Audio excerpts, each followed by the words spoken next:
Cat cam jump scare!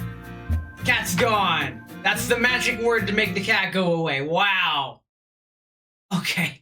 Okay, that's... Congratulations, Taters, for being first. I guess the cat cam jump scare was effective in scaring the cat. It's okay. It drives me to drink. What doesn't drive me to drink is... Load faster, please. That was supposed to be a segue. Thanks. Lewis! Look at this! Look at this! Every time I boot up the game, I'm greeted with this. This is her gun is like as big as her. That is the male fantasy right there. What's this, male? Oh, it's about to end? Cool. I do not... Let's get right into it.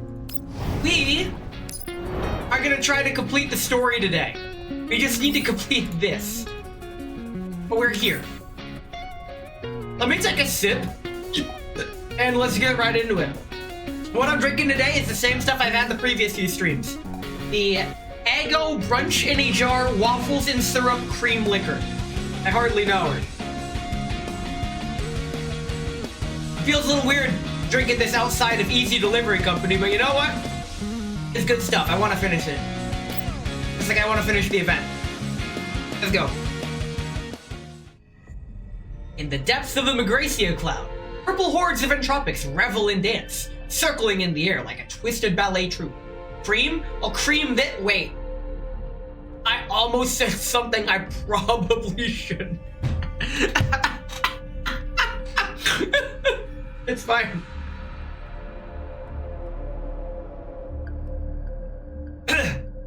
At times they entwine, at times they separate. Sector's gentle light spills down on them as their tentacles sway like ribbons, adding a certain wicked silence to the ambience. As the voice said, these entropics have no intention of attacking us. They only circle around the area's center, part of something welcoming right. Welcoming right? Where's the welcoming left? I raise my weapon, trying to take aim at one of the viruses. It is completely unfazed. Slipping away the moment we take out our weapons, not giving us a chance, huh? Gather data on the viruses. We need to step into their trap. Looks like they got us. Here's Sakura. Is this? I didn't think she would pick this of all places. Been here before? Just who? Lewis clenches her fists, her entire body trembling. Not only do they have our data, but they took the Oasis and... Oasis? Metal Gear? Psycho Mantis? You're that ninja. The first time I've heard the name, but it feels somewhat intimate. Take another look at the massive sector. Differing in style from all the others, this one appears to be filled with some kind of life. Virtual verdure dots. Verdure dots the space between the buildings. The sky is a bright blue, like the outside roads, and the clouds drift along ever so naturally. This sector is closer to reality than any other. The color of the sky here is more natural, too. This is the Oasis, a place that represents hope and rebirth. But it shouldn't be here. You're mistaken. The Oasis has always been here. It will always be here. For the Professor. We accepted your invitation. No need to hide anymore, right? Show yourself, whoever you are. Very well. Before that, though, I must insist that unrelated personnel take their leave. Deltarune splat sound effect. This disgusting, viscous sound, always signifying the Entropic's arrival. A great deal of viruses emerge from the ground. They curtsy genially, presenting a strange gesture of welcome. More and more humanoid. As I focus on the virus's behavior, a thick mist expands outwards from the sector's center, swallowing us in an instant. It surrounds us like a living being, perforating my skin with a frigid sensation. I instinctively cover my mouth and nose, but still breathe in some of it. I'm breathing in the chemicals! Wow! A feeling of dizziness strikes me, overwhelming me with discomfort. Sense of hearing and vision instantly become clouded. I hear Lewis and Persicaria's voices, but I can't tell. They're calling out to me? Warning me? Lewis? Persicaria? Psychomantis? In a space of dozens of seconds, the smoke fades bizarrely. All the time it took for everything around me to change. Lewis, Persicaria, and even the viruses have come to greet me had disappeared without a trace. I find myself alone, weapon in hand, in the sector's heart. Yo, are we gonna slay the Spire? ID verified. Welcome back, Professor. Sector systems. A control interface appears without my prompting. An ocean of text unfurls before me, flooding my field of vision. Oasis construction records. Rec room, ops room. Wait, this data's the Elmo? Slayer, I hardly fist her! We'll build our headquarters here. And here we'll build the dorm, warehouse, engineering department, factory, plaza, or even a commercial district. What do you mean what? I'm just reading comments. Right. We should also build a weather simulator. I hardly know! The weather in the cloud doesn't mimic reality. Though extreme weather conditions are no longer a concern, the unchanging climate can make us feel detached from the passage of time. The skies by day, starry skies by night. Remind us of what it means to feel alive, and renew our resolve to see the real sky out there once more. After all, one of the great things about a virtual world is that it lets us experience the unreal, doesn't it? Yeah, it lets me experience a woman's touch! Why am I like this? Ugh. I saw before I entered. These my memories? Or the professor's? Or maybe. Fighting against the pain in my hand, I go over each data entry again. The Oasis' data is completely different from the content scattered through the other sectors. The left here is more alive, filled with hope, like a blueprint bearing many people's dreams. Artificial intelligence, cyber safety, environmental exploration, military-industrial, assassination, veterinary medicine, solutions, herbs, nautical navigation, even aerospace technology. Someone give that man a drink. It's a good thing I'm drinking. Never would I imagine that we would have stepped into this space in the past. And all of this relevant data is buried here in this sector. If all of this technology could be applied in reality, even a third of this technology could be applied in the real world, many things would be different, no? It would change the future of war, heal countless illnesses, humanity back towards the stars. Voice. Sicaria? It's me, Professor. Wait, has it always been you? She slowly proceeds to my side, extending a hand to scroll down the control panel in front of me. Have a look at these. Research reports from Relic Surveying Dolls. If this data were made public, it would be able to increase how long dolls, or even humans, can remain active in the contamination zones. Regrettably, if made public, this data would also create undesirable results for some premium products. As a result, data is consigned to being locked here by 42 Lab. Don't even mention this aerospace-adjacent data. Originally, this was the research of a sector established by humans who sought the wider universe. To this end, they created astronaut dolls, aerospace research dolls, aeronautical navigation dolls. Give me an astronaut doll. I want an astronaut doll. I'm sorry, T-Dolls. Your time has passed. I need an astronaut doll, please! But none of this technology was ever employed in the fields they belonged in, by either dolls nor humans.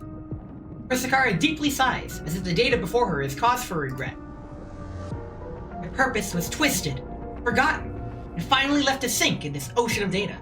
Tired Catgirl T-Doll? What? This isn't the tired one! This is the virtual one! Persica is on the other side! We will get her, eventually, TM, even though she's unplayable. Unless... every doll that participated in Project Neural Cloud thought they would be driving a project's dream forward. They entered the cloud.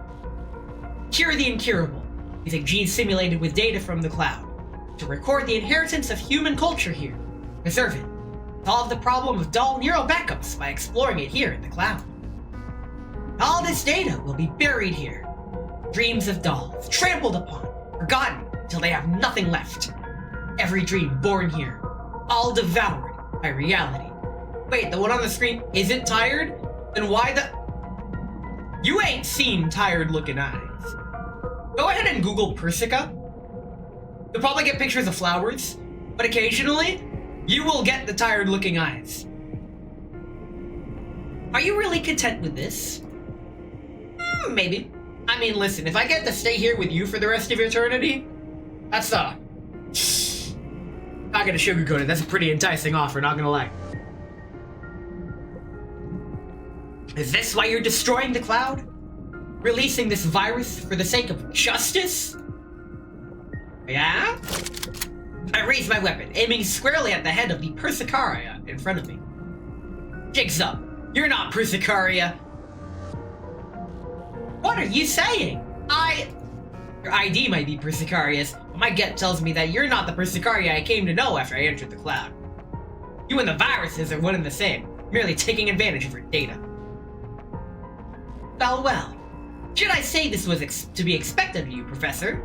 Or was I perhaps too hasty?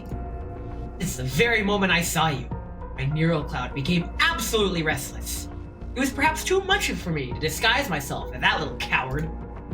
She was always so indecisive. But I'm different. Still wife, so far it seems all the Catgirl T-dolls will be wife. You are 10 years too late for that. I have already claimed the first Catgirl T-doll as my wife back in 2016 in Girls Frontline 1. Sucks to suck, you are too late. Purple fluid begins to ripple outward beneath Persicaria's feet, slowly climbing upwards along her body. VTubers have gone way too far. It swarms about like a living bee, corroding her outer layer. Soon after, the liquid swallows her body entirely. A virus akin to her in appearance emerges in front of me. Nope, she's our wife. You should get her most of the time as you actually play the game. My friend with a stuttering problem was just sent to prison. Oh, I no. fear he may never finish his sentence. Oh shit! Damn it, man! That was good. Fine. You know, I actually met someone with a genuine stuttering problem, and turns out I'm pretty chill around those kinds of people, because I have acquired the ability to, when somebody, hey, 1, 2, 3, nice. When somebody is speaking, I just listen. I try not to interrupt. Stealing that one too, nice. I hope these jokes spread into other servers and other streamers. Oh! Hello! Most importantly, I never should have given that coward a chance to approach you. Yeah, could you go back to the other one? I want the other one back. I just want the other one. This is brilliant. But I like the other one. It's a shame that my kin has not yet covered the entirety of the cloud then, giving her an opportunity. My friend opened a petting zoo with just one bull, but nobody went. He was charging too much. It was an Italian zoo. I'm out. It's okay, I'm sure in that zoo it's a lot easier to keep track of your kids to make sure they don't fall into the monkey pits. Who are you? I ask, looking respectfully. My name is... Beneath? Beneath? Penis? Penis. My name is Beanith. I am your guide, Professor. Am I really calling her Beanith? I'm calling her Beanith. Fuck you, I'm taking a drink. Okay. I slammed my Beanith in the car door. A shadow that paves the I path. slammed my beanie in the car door. Yeah! Bro, I was about to type that too! I'm calling her Venus! The L is silent and the I is silent. No, the E is silent. It's like Venus. Venus. It works! I slam my penis in the car door. So-called free thinkers when paid thinkers enter the chat. A guide? I mean, forcing us here with all those viruses? Some guide you are. You're like an IGN guide from the mid-2000s. all that death, all that pain. With your guidance? That look of yours is so filled with hostility. Ah, truly splendid. You need not be so alarmed. I am not your enemy. Are you sure about that? Listen, you got the Tony Stark glowing hole where I shouldn't be staring. And you lost your lab coat. It is unclear where whatever this clothing is ends and your body begins. I like your hair though. The long flowy hair. You got that Lumi neck. See? I'm here to grant you salvation. Nah, you're the enemy. Never trust anyone who claims to be your savior. Simple as. Unless. My dolls are tormented by a virus, and the agents here suffer at your hand. I do not need your salvation. Get fucking shut down. I shouldn't be staring, but I absolutely am. See, the problem... Oh, she blinked. We win! We win the staring contest! She blinked! Let's fucking go! You're being saved. Do not resist. God damn it. Suffer? No. I do not harm, nor do I destroy.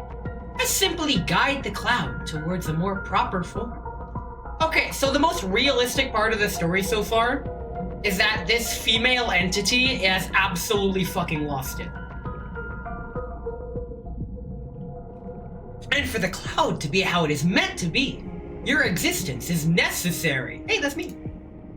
If you will agree to only a tiny request of mine, both your dolls and everything here in the cloud, I can restore to their former state.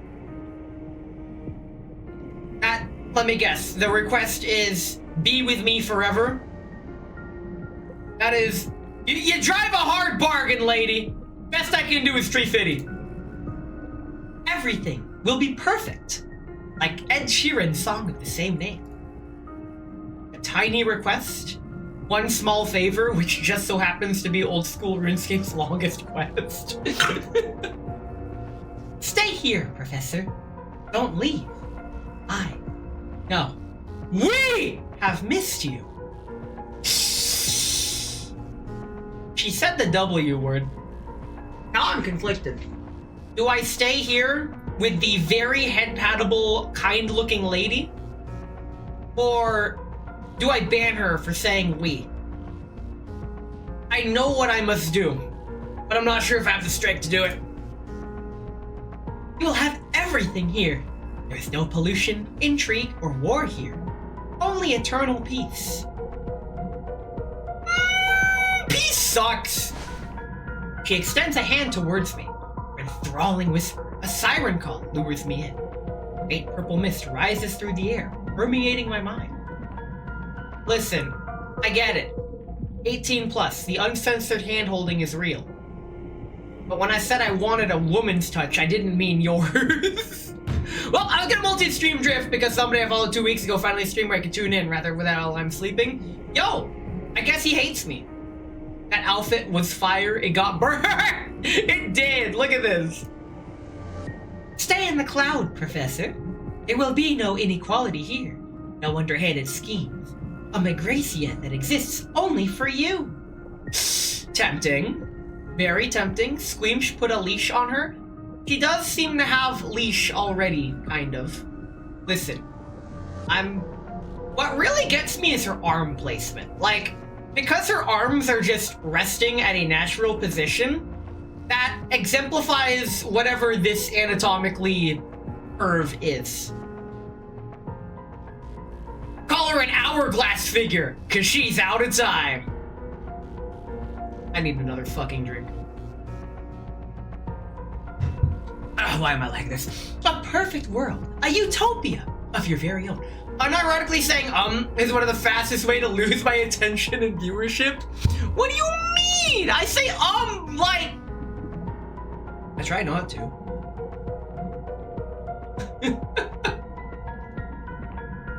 What did you do to me? Sips Pepsi and Sobsy doesn't have to rum or fireball to put in it? Bro, for 25,000 channel points, that can be arranged. Venus's words tear control of my body away from me. I uncontrollably drop my weapon, walking towards her with stiff, awkward steps. Okay, so this is also the next most realistic thing about this game. This is unironically how I would approach a woman. Stiff, awkward steps, I drop my weapon, and it's like my body is moving against its will. Saying Erm? Who the fuck says Erm? I only say Erm if it's part of a word, like worm, squirm, earn. Wait, that's an N. Which part of the body is moving? Yes. I'm dragged along by formless strings with every movement I make. Whispers resound through my mind, eroding the will to resist. Bro, she's like an 8 out of 10 at best, which is like 4 or more higher than normal. Yes, come to me, Professor. Already did. Professor, you can't go. Okay, now we have the 10 out of 10 stepping in. Get outclassed, lady. Yo! Boom! Why did you drop your baseball, huh? Baseball this, huh? An arrow sails through the air, exploding between Beaneth and me. Carmine energy sweeps through the space like a storm, tearing through the mist. Beaneth takes a step back, opening her eyes wide with surprise. Red silhouette quickly rushes forward, slamming into her with a forceful fist. Who says I have found several VTubers that do. Each time I hear it, I instantly cease viewership. I can't understand that. There's some things that certain VTubers do that I cannot stand. And I'll get into that during the gameplay section. Get away from the professor! Okay, you just went from like an 8 out of 10 to like an 8.1 out of 10. The intensity of the blow forces Beaneth back a couple steps. She walks away without any substantial damage. This is because we did not attack her weak point for massive damage. But that was all the time I needed to wrestle back control of my body. The haziness in my mind is gone. I scramble to pick up my weapon, steadying my breath and stance. Human resistance to me truly is unbelievable. To break free in only just a fleeting moment. Shame too for this one, because this latest one had a really pretty Scottish accent. I'm gonna admit something. I don't know her name because I keep forgetting it. Oh, I remember her name. Ridigaki, that French rat girl failure VTuber. I really like her accent. Oh my god. Holy shit. I put one of her VODs on at work today, and it made me go from hating the earth to like peace and tranquility. Did she have a rat accent? Pretty much. The one I told you about? Yeah. I'm sure, like, definitely probably not my type of streamer I'd follow, but just her voice alone is like, yeah, you know you found something good when just listening to her speak calms you down. Do not plap the rat. That's what Lick My Balls of Hololive is from. Well, if it isn't Lewis, we finally come to conclusions, and the Persicara. Ah, the main cast is all here. But wait, that's who you were thinking after. What a most perfect gathering. Everyone, prepare for combat. Our target is the virus leader, Beaneth! Persicaria, take the vanguard. I'll handle the flanks. Lewis, fire support. No need to save ammo. Yes! Let's go. Right, go with a rat, yes. Okay, listen. Basically, while the gameplay happens, slow it down. What was I gonna talk about? Oh, right. Things that VTubers do that I can't stand. One of them, the ones that say a fuck ton. Like, they're like, trying to say something, but, they just, like, they keep stumbling, along their, their own words, so, like, you can't even, understand what, like, you can't finish your thought. Like, I get it. Speaking is hard. It's an acquired skill. You're doing your best. I'll come back in a few years. It is an acquired skill. Oh, y'all still horny for the rat? Fine, we'll talk about fucking rats. I have a friend that is really into rats. They love rats. Like, it's their favorite thing. They have that unironic autism fixation on rats. Now, unfortunately, I love cats. I do like mice and rats, but the problem with that is in enjoying cats eat rats. So you kind of can't have both. I think the game's a little loud. Thanks. Let me turn it back down. I got this. Nice. Okay, we're back. We should be back. I turned the game up previously, but I think the update reset my settings. Anyway, the game should be much quieter now. I lowered the decibels from negative 4.5 to negative 9.5. But there we go, see? Now it's on par with my voice. Thanks for letting me know. Also, can't play split focus though. When something tries to, I kind of just go, ugh. Yeah, can I get a fucking,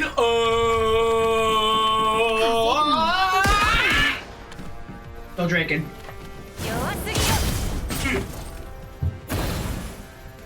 Another thing that bothers me, and this technically is fine, but it just bothers me, so it's a very much me issue.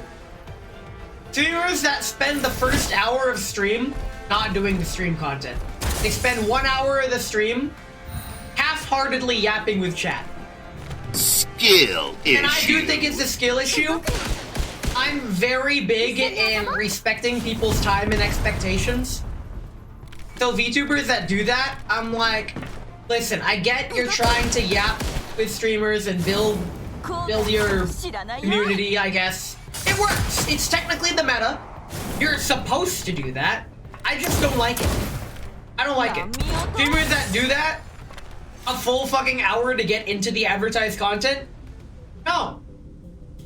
That's why I get into the content, like, immediately. Now, streamers who spend, like, 10 to 15, even 20 minutes yapping before getting into the content, that's cool. Meanwhile, when I did stream back that you streamed, you got right into whatever you had to into the stream. Yo, that's kind of what I do. Great throngs of viruses congregate around Venus, filling the air with a low humming and acrid smell. It takes only a few clashes for us to discover that we cannot deal any effective damage to Venus. Instead, the viruses at our beck and call begin to wear us down. Uh-oh. We cannot finish off the Venus. Venus too powerful. Done already? That was faster than I imagined. She glides around ethereally. Every single attack of hers mechanically precise. I don't think that's how you pronounce her name, dude. How would you pronounce it? How would you... Okay, listen. All I'm saying, would you slam her in the car door? I might.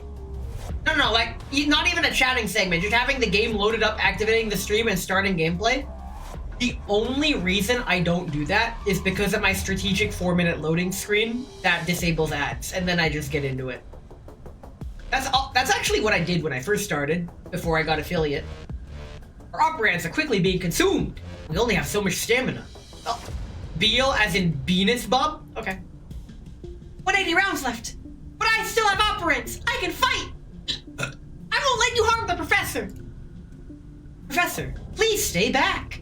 Lewis, take the Oh, I'm drunk. Take the flanks with me. Her weakness is her core. Don't give her a chance to breathe. Wait, weren't you the one who established that you don't really breathe in virtual space? Well, Venus Bomb. Lamau, I just didn't have ads. I wasn't even Twitch affiliate. Imagine not signing the Twitch affiliate agreement. One of my VTuber acquaintances that I met at Offkai. You know what? I'm gonna talk good about her. So I'll say her name. Marbo Elder did not agree to the affiliate agreement. She has long since fulfilled the requirements to become Twitch affiliate. But in a very Giga-chan move, she simply did not sign the affiliate agreement.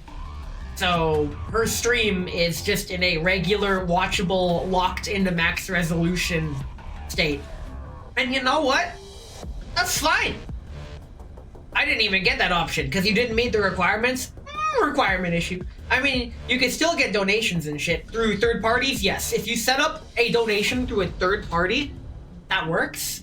The thing about Twitch, though, with the subscribers and stuff, they've set it such that subscribing is a very accessible and easy, straightforward way to support the streamer and get perks from it that are Twitch exclusive.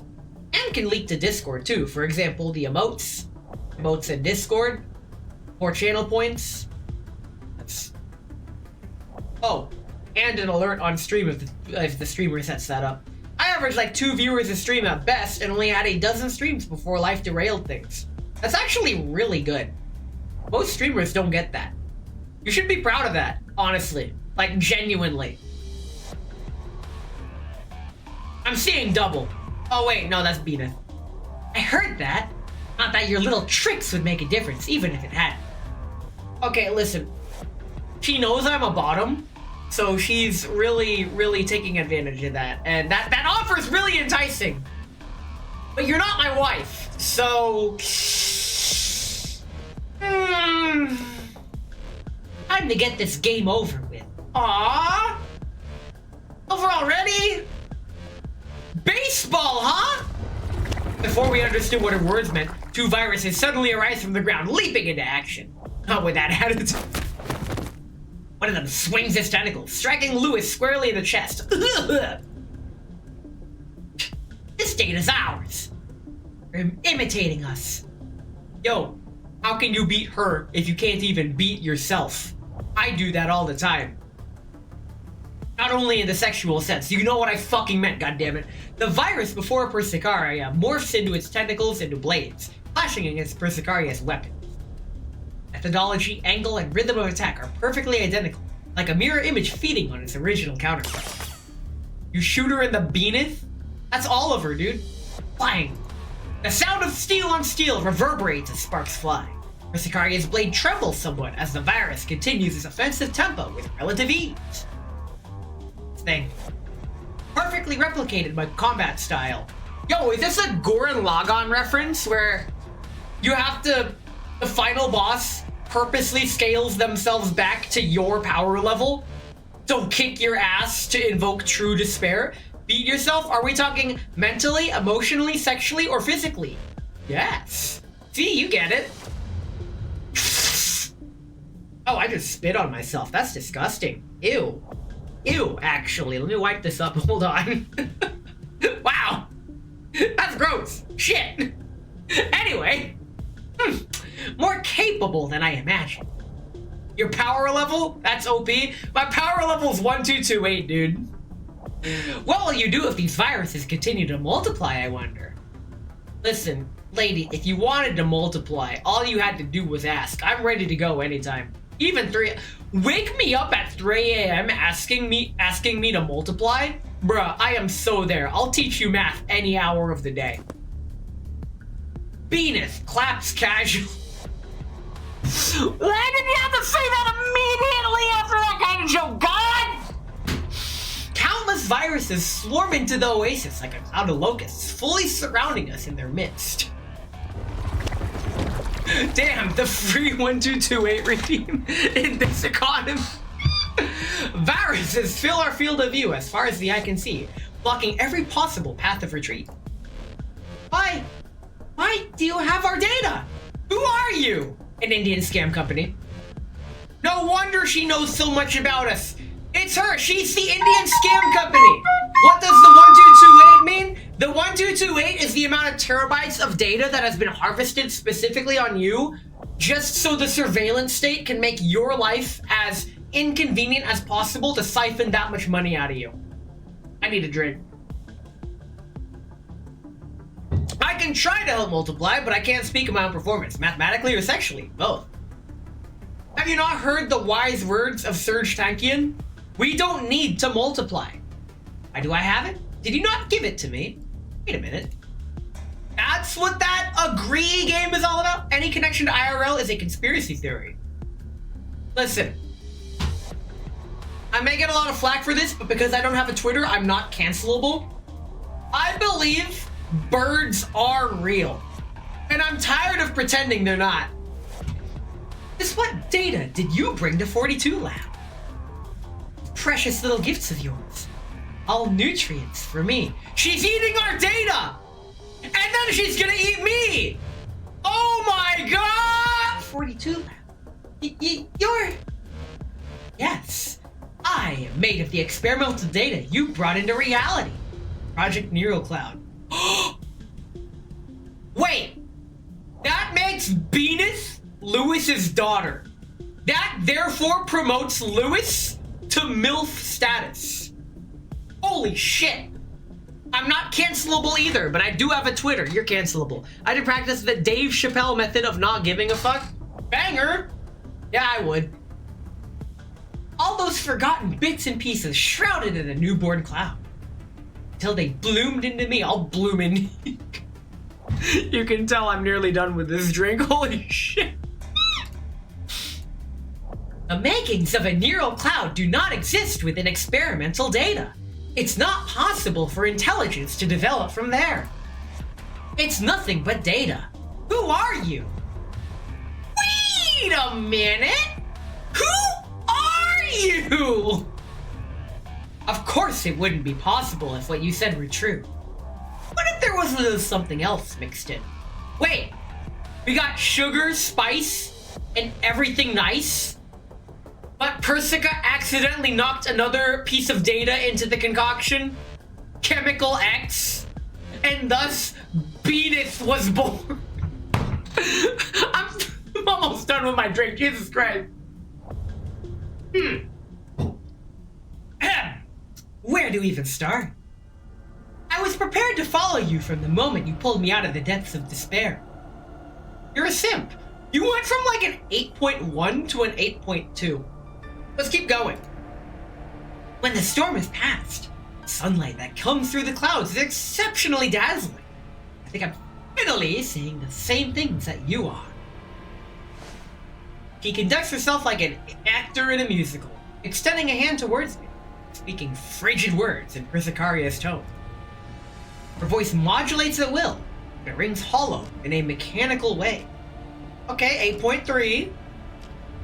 I know I must look like a mess now, so please don't look at me, Professor. Give me some time. Wait. Wait,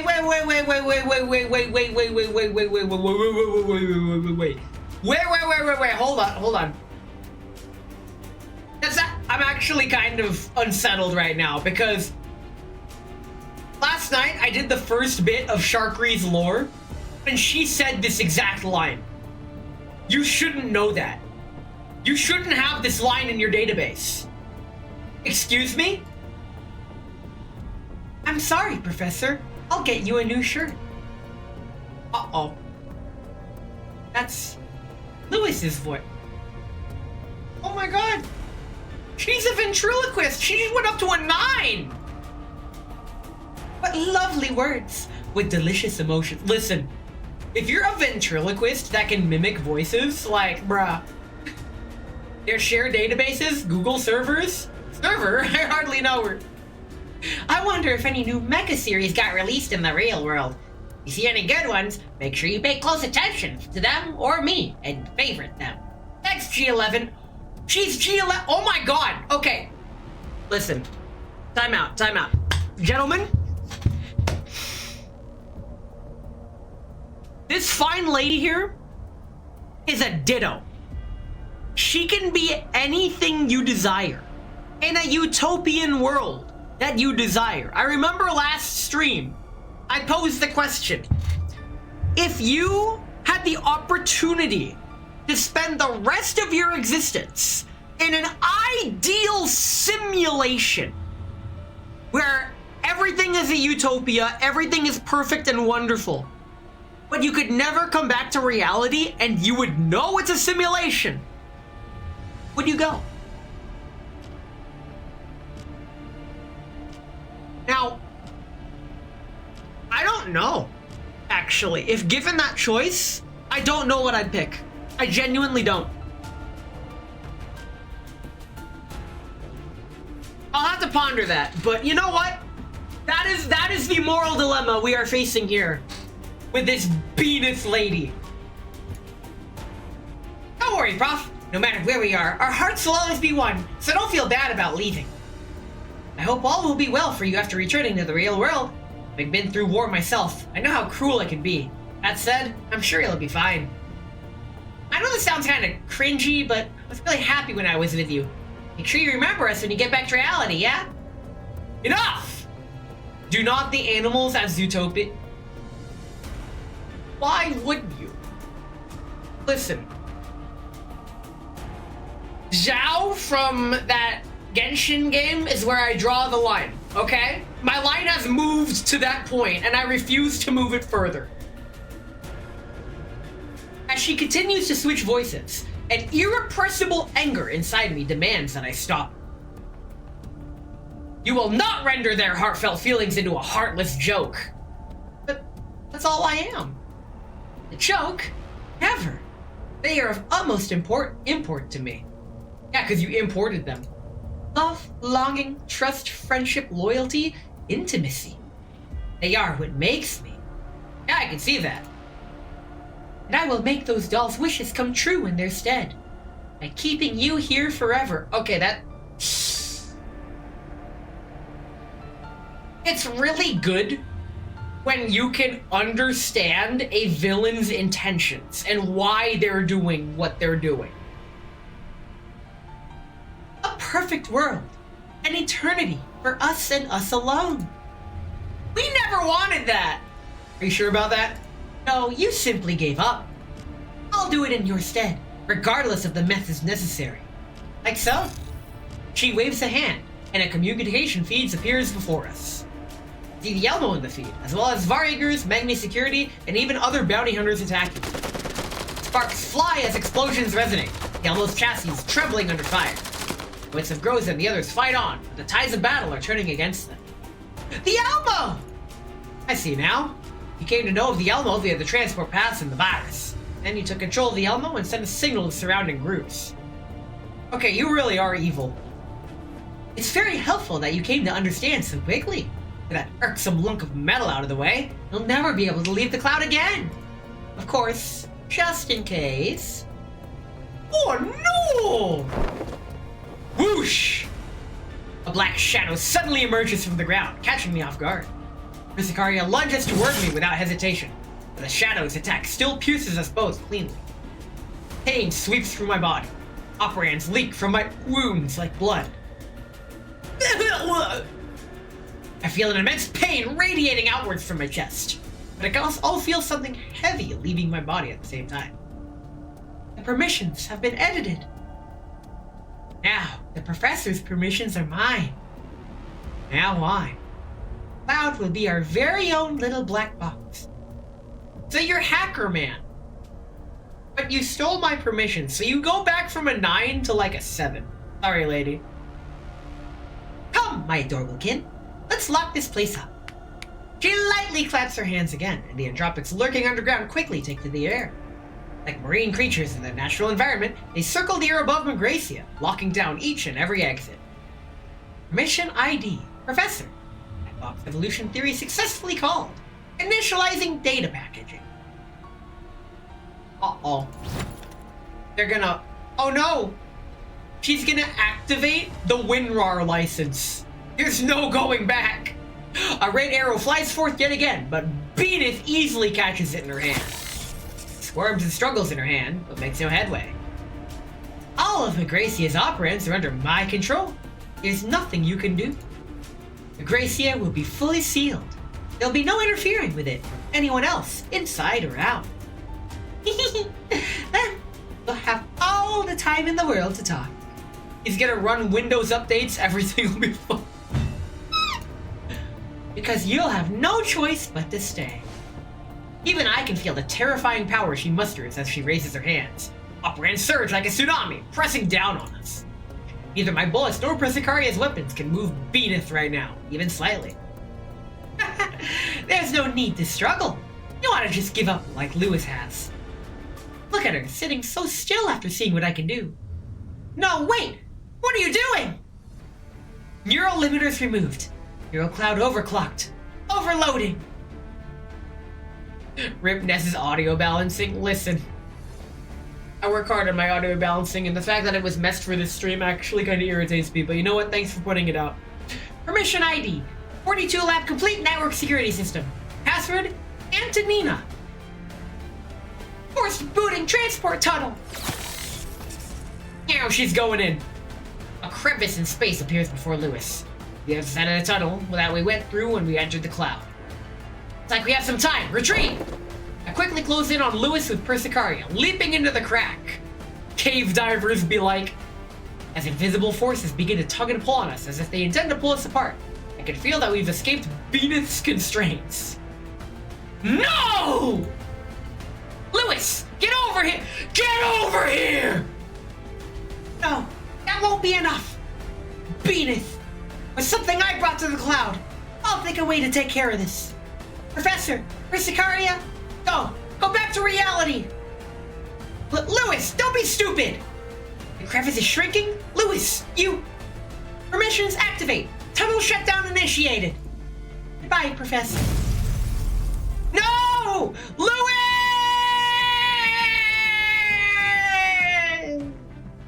The tunnel's opening is forced shut, accompanied by the roaring of explosions. I log out of the cloud with Persicaria. Wade swallows Lewis's silhouette. Along with that, all that was awry in the cloud. Uh-oh. Wait, there was... Okay. That baseballs. That was a lot. Let's do a quick gamble on standard banner because filler episode. I love this animation. Oh my god. Look at it go poof. And then she's like, yeah, then you're gonna spin? I like this. This is fun. I need to get out of here before I lose something. Let's try to get another Tolo. We did get another Tolo. We need to get... Holy shit, the jiggling? What jiggling? What? What are you talking about? Hold on. Let's just do standard banner and I'll go back and see what you meant. Aw, dang it. Aw, dang it. Aw, dang it. Aw, dang it. Aw, dang it. Aw, dang it. We just got Bunny. They really amped the physics on that. Listen, I had to take several years of physics classes. You can talk to me about physics, I guess. I don't know, man. I like accurate physics, but fantasy physics can be fun. Aw, dang it. Aw, dang it. Aw, dang it.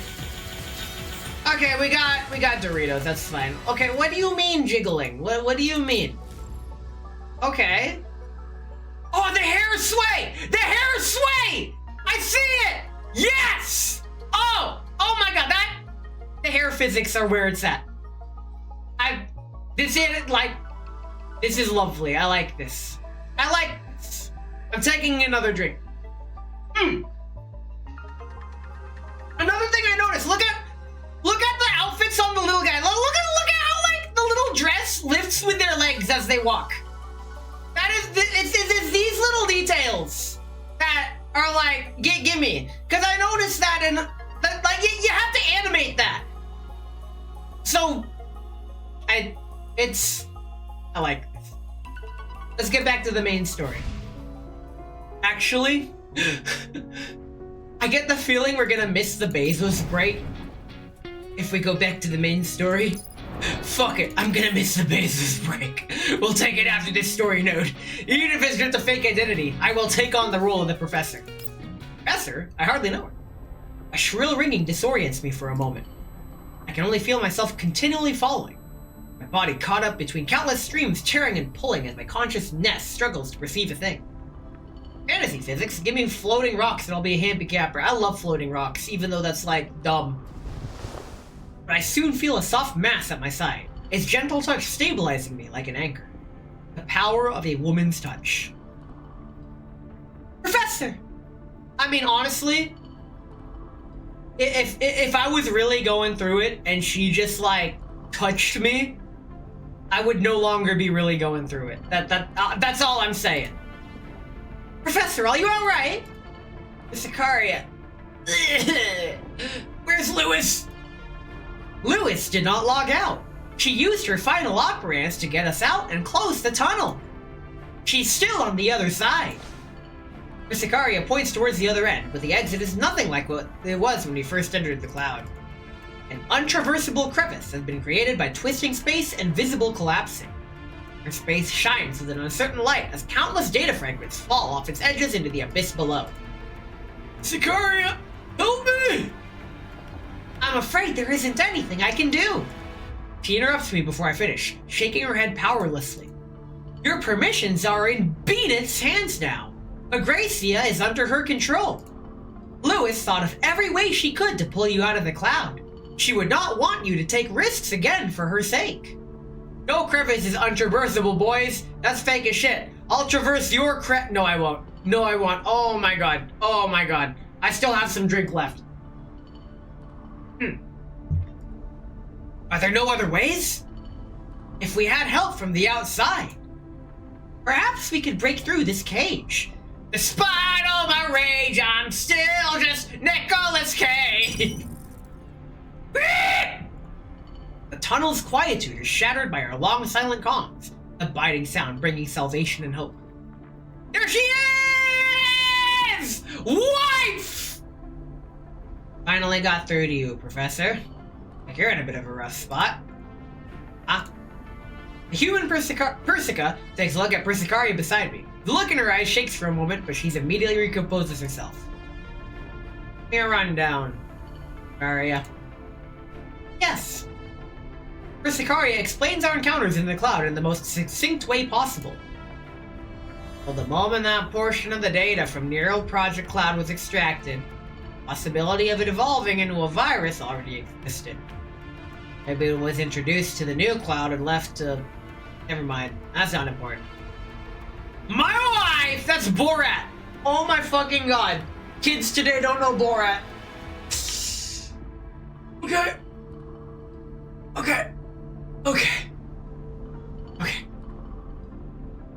From an outside perspective, that virus named Venus has the entirety of the cloud under her control. Borat watch along, taters, you and I are gonna have like a movie marathon. Right now, no.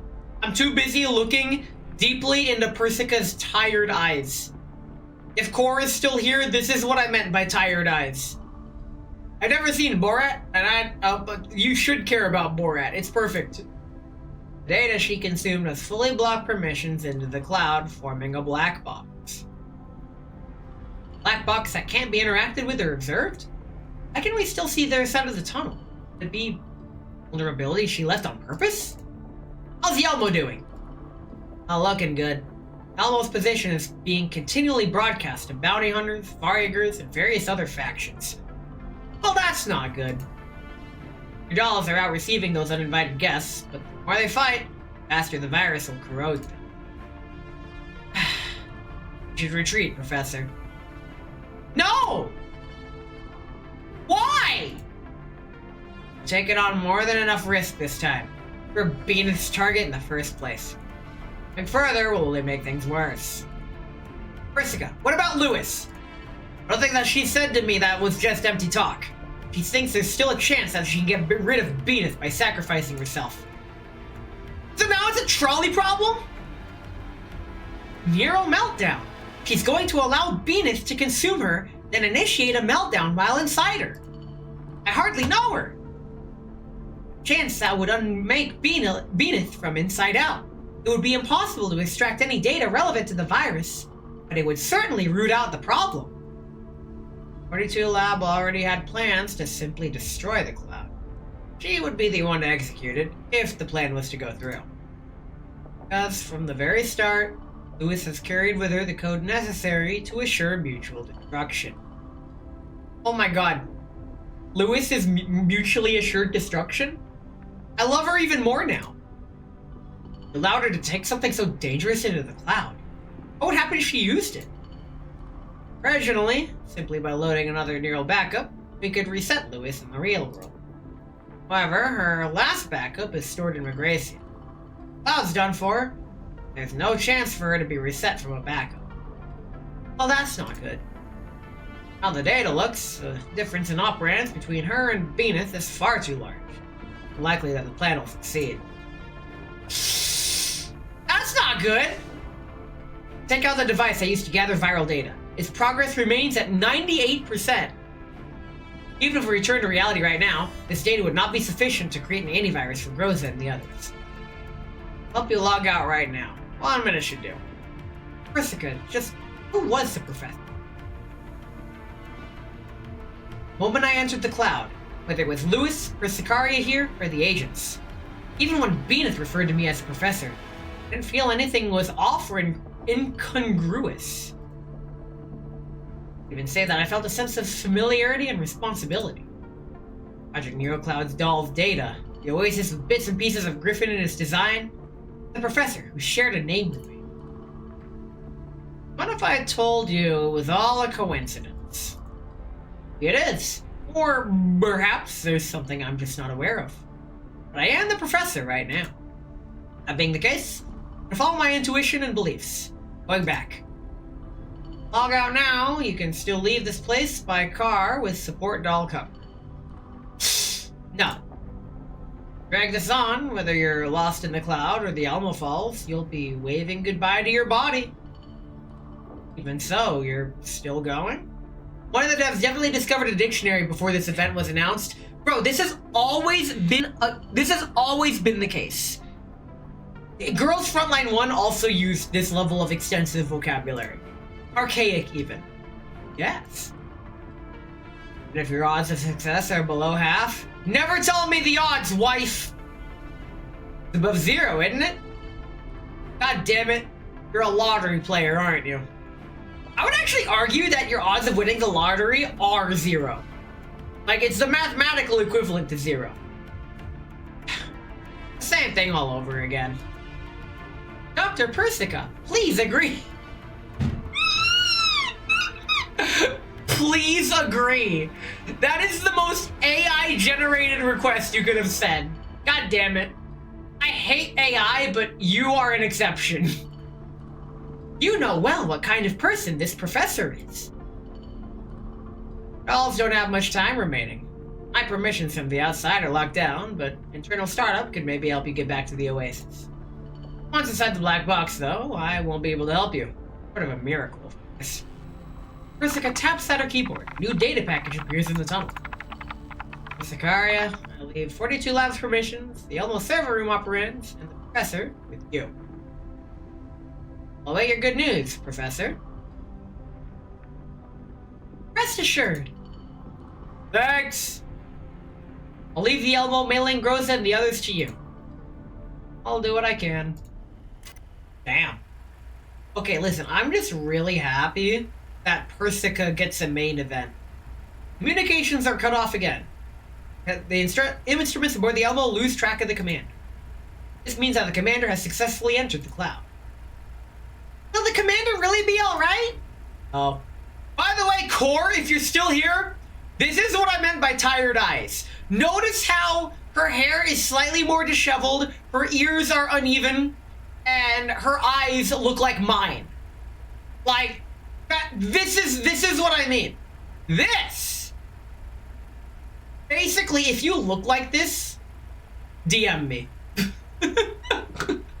All we can do is believe. Rosa, the commander has entered the cloud again. We'll need to hold on for a while longer. How's the situation? We can just about manage to hold the lines. There aren't many Varyagers in this area. My frame remains largely functional, but my neural cloud is reporting many errors. We'll hold on until the final moments, until the commander's back. Leader! 3 o'clock! More bad guys coming to smash things up! Bunny! 3 o'clock. Cover us, Nemesis. And they're fighting. Go, Elmo Squad. Yeah, normally this CG only is in play at the end of the story when good things happen. It is so uncanny to see this particular CG used when bad things are happening. Rosa tries to get a hold of herself, taking command of the situation on the scorched battlefield. A burning scent of smoke fills the dust-veiled air. Out of gunpowder constant. No one would answer her commands. Boom! The Elmo! A rocket explodes on the Elmo's deck, shaking the vehicle's chassis violently as a great cloud of sparks blooms. Krolik, do you copy? Epley, go check on her. Leader, Krolik, she's... Epley, take her in retreat. Give us cover. Nemesis! Leave the enemies at the front to me. Rosa exposes her position in the ruins, the assault rifle in her hand, spewing fire. The shower of light immediately takes down several enemies, drawing the foe's attention. Remolding A sudden spike of pain from her neural cloud forces her to crumple into a kneeling position. Arrow reports flutter vision, her body freezing up like a jammed machine. Baseball, huh? They're down! Why, you lot, now's the time!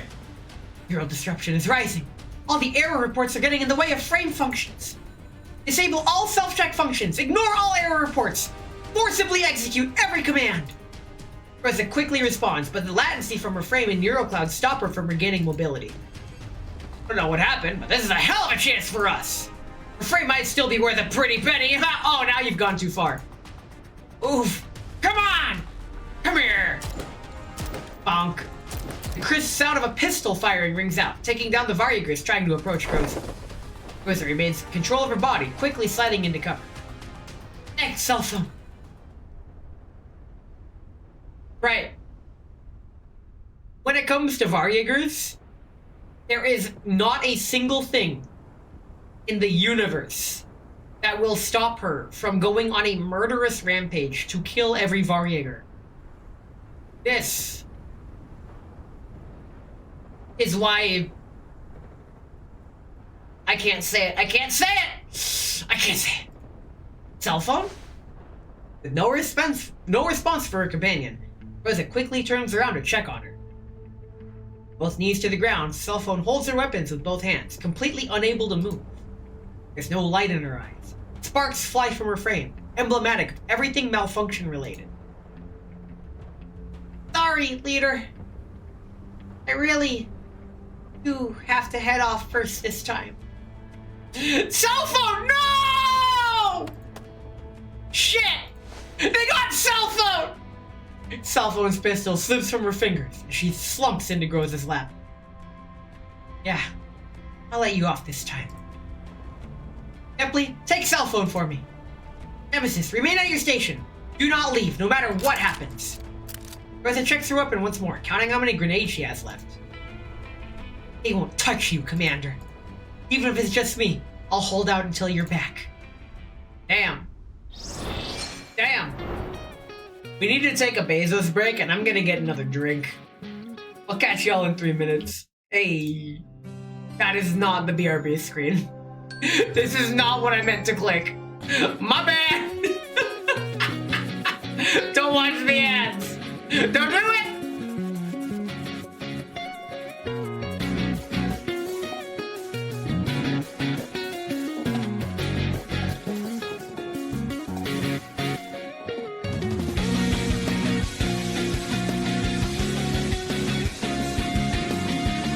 I swear to God, you guys. Calm down, it was a misinput! It was a misinput! You calm the fuck down!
It's okay, it's just standard banner. No one cares about standard banner, it's fine.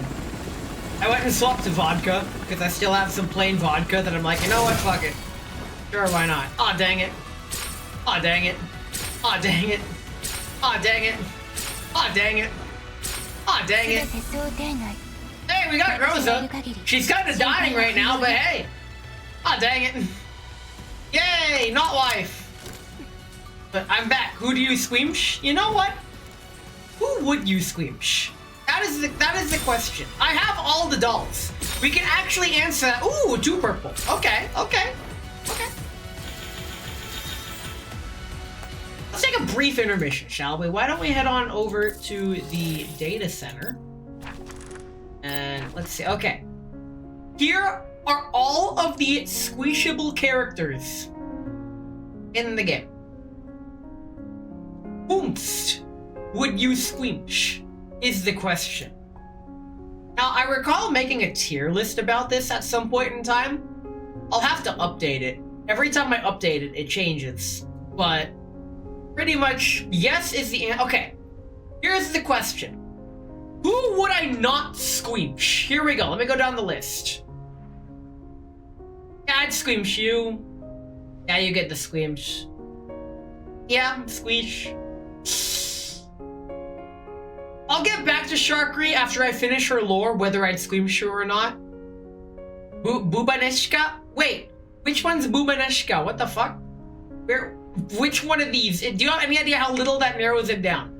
I'm going through who would I not squeamish. I feel like if I squeamished her, she'd drain my bank account before she drained me, which is a problem. So I probably wouldn't squeamish Ksenia. Nikita? Oh, Nikita's wonderful. Let me scroll down to Nikita. Look at Nikita. This is Nikita. She... Oh, wait. The outfit CG? You can do that? Wait, I need to check something. I need to check something. That's not the same CG in her lore. Lame. Okay. Jesus fuck, I'm almost done. Oh, I'll help you. I got you, fam. Check this out. Where is she? Where is she?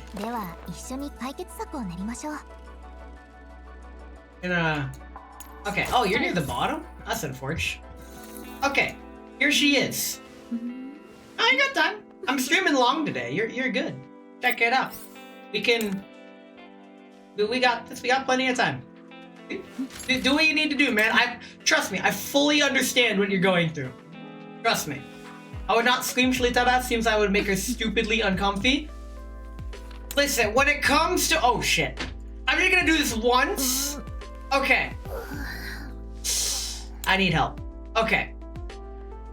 So, when it comes to Litada, like, you gotta understand. It takes a certain kind of... I guess... able to make that kind of person comfortable. Honestly. I can't. Wait, I totally can if I pour another drink. 1 second. Okay. Bottoms up, sailor.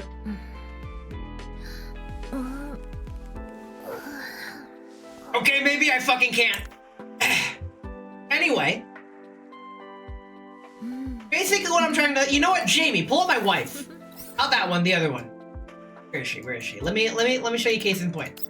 So, when it comes to Sleeping Beauty here... Okay. I'm gonna tell you guys the secret how to befriend a girl like this. Are you ready? How to get a wife like this? Check this out. Here's the trick. You don't. The trick is to let them come to you.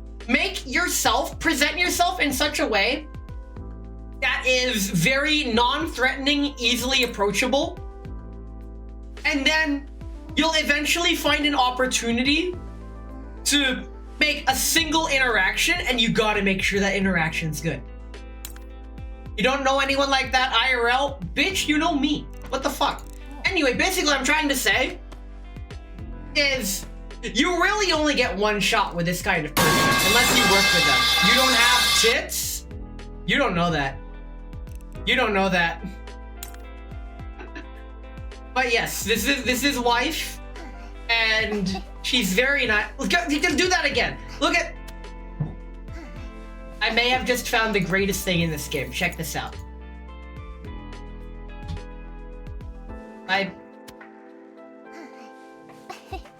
Look at that smile. Basically, do it one more time. Oh no! That smile right there is what dreams are made of. Fuck you. I peak smile. Yes. Basically, what I'm trying to say is, once a shy girl that likes you, you know you have made the world a better place by being a good person. I don't understand how else I could put that. Like, if you can get a really shy girl who just doesn't talk to... Basically, Butchie the Rock levels of whatever. If you can get her to like you, like, even as a friend, or just, like, tolerates being around you is a win. But any more than that is, like, a huge win. I need another fucking drink. Welcome in, Remy. Okay, me? I didn't know you were a girl. Speaking of girls, come, smile with me. Come embrace me. He's rambling now, random drunken rant. Okay, so basically, I'm gonna be going to the library a bit more to print out flute sheet music, because I'm getting the flute. I am becoming, I'm not a Win. Yes, you are. So, unless you're on Mac, in which you're not a Windows, you're a Mac. God comes to damn it!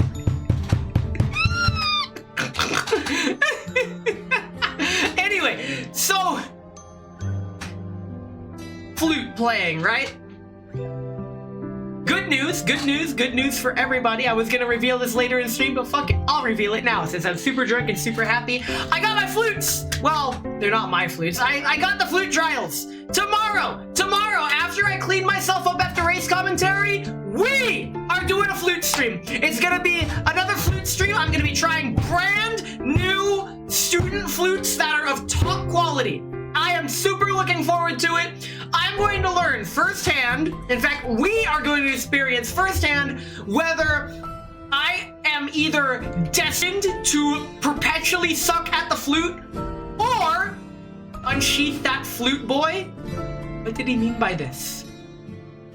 Basically, the reason I'm so looking forward to it, you guys have heard me struggle hardcore to play the flute. Like, I was like, holy crap. However, part of me is suspecting that the reason I'm struggling so hard to play is due to a defective rental flute. And if I go to try these flutes tomorrow, and I can play them comfortably, then I'll know that I actually do have the potential to become a flute player. If my performance on these flutes tomorrow is the same, then it's a skill issue and I'll own up to that. And that will essentially dictate the course of my flute progress from then on out. Blame the flute? I'm trying not to. One of the reasons I'm so excited for this flute trial is simply because it gives me a definitive comparison point to know for a fact if the flute is to blame or if it's all me. As of right now, I have no way of knowing. There is no way to know if the flute I have just sucks. Well, I don't even have it, I'm renting it. I don't own a flute yet. It's the flute trial from Flute Center of New York. How it works is you fill out an application. They get back to you either approving or disapproving your trial. They approved my trial, and they have shipped out to me 3 beginner flutes that I particularly had requested. I requested these exact flutes, and they were like, yeah, okay. Those 3 flutes are as follows. The Yamaha 222, the Gemeinhart 2 SP, and the Pearl 200. My wallet is hoping that I like the Gemeinhart the most, because that's only $500, as opposed to the $1,300 Yamaha, and the Pearl's $1,000. But that's besides the point. What I'm personally hoping for is that I find a flute I'm comfortable with. I've already done the calculations and budgeting.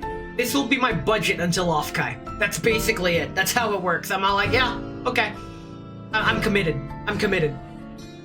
So, yeah, that's it. I'm really hoping that one of these flutes, or at least one of these flutes, just works well with how I try to play after 3 weeks of trying to play this rental flute. I'm super looking forward to it, and I hope you guys are looking forward to it too. Bunchetting? What does that even mean? What? Huh? Anyway, let's go look at Pretty Lady. You can't deny this is a oh god, okay, now I can see chat. You slurred the word? Am I that drunk already? Huh? What did I say? Let's play the video game. Come smile with me. Come embrace me. I mean, you don't gotta ask me twice, lady. Listen, if your hair is this flowy and wavy, and you have this kind of smile with the ears, like, that's all you need. The dress is just extra. You said that to me and never left my side. So I let the flowers blossom, and I cast my seeds into the sky of my Gracia. Cast my seed. Drink, grab. You know, maybe I shouldn't arrive to every other race saying I'm hungover as shit. Just a thought. It's a lesson I learn every other race, because the race happens every other weekend, right? That's how the racing league works. And I'm a commentator at the racetrack, right?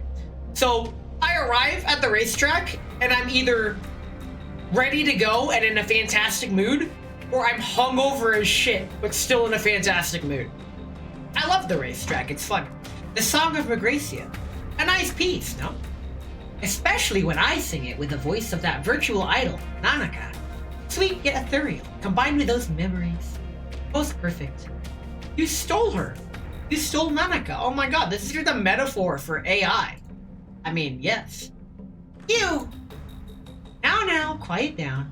I did not seek your opinion. Yo, she literally just hit her with the who asked. Wow! You're nothing more than a hostage right now.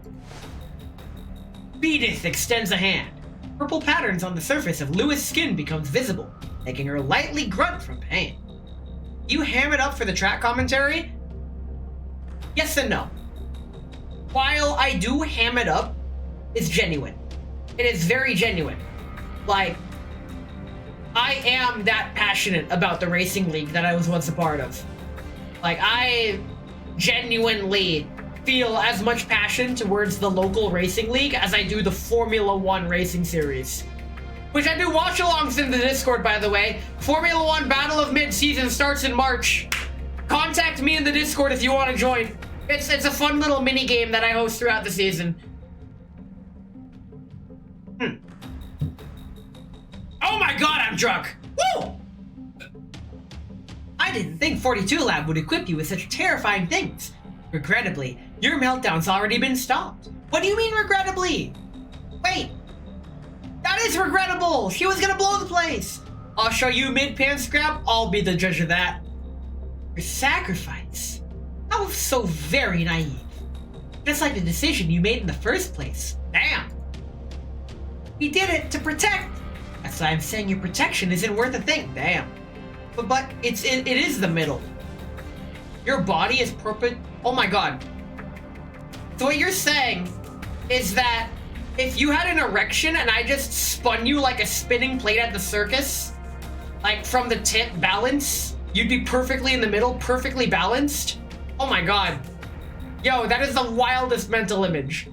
Let's go.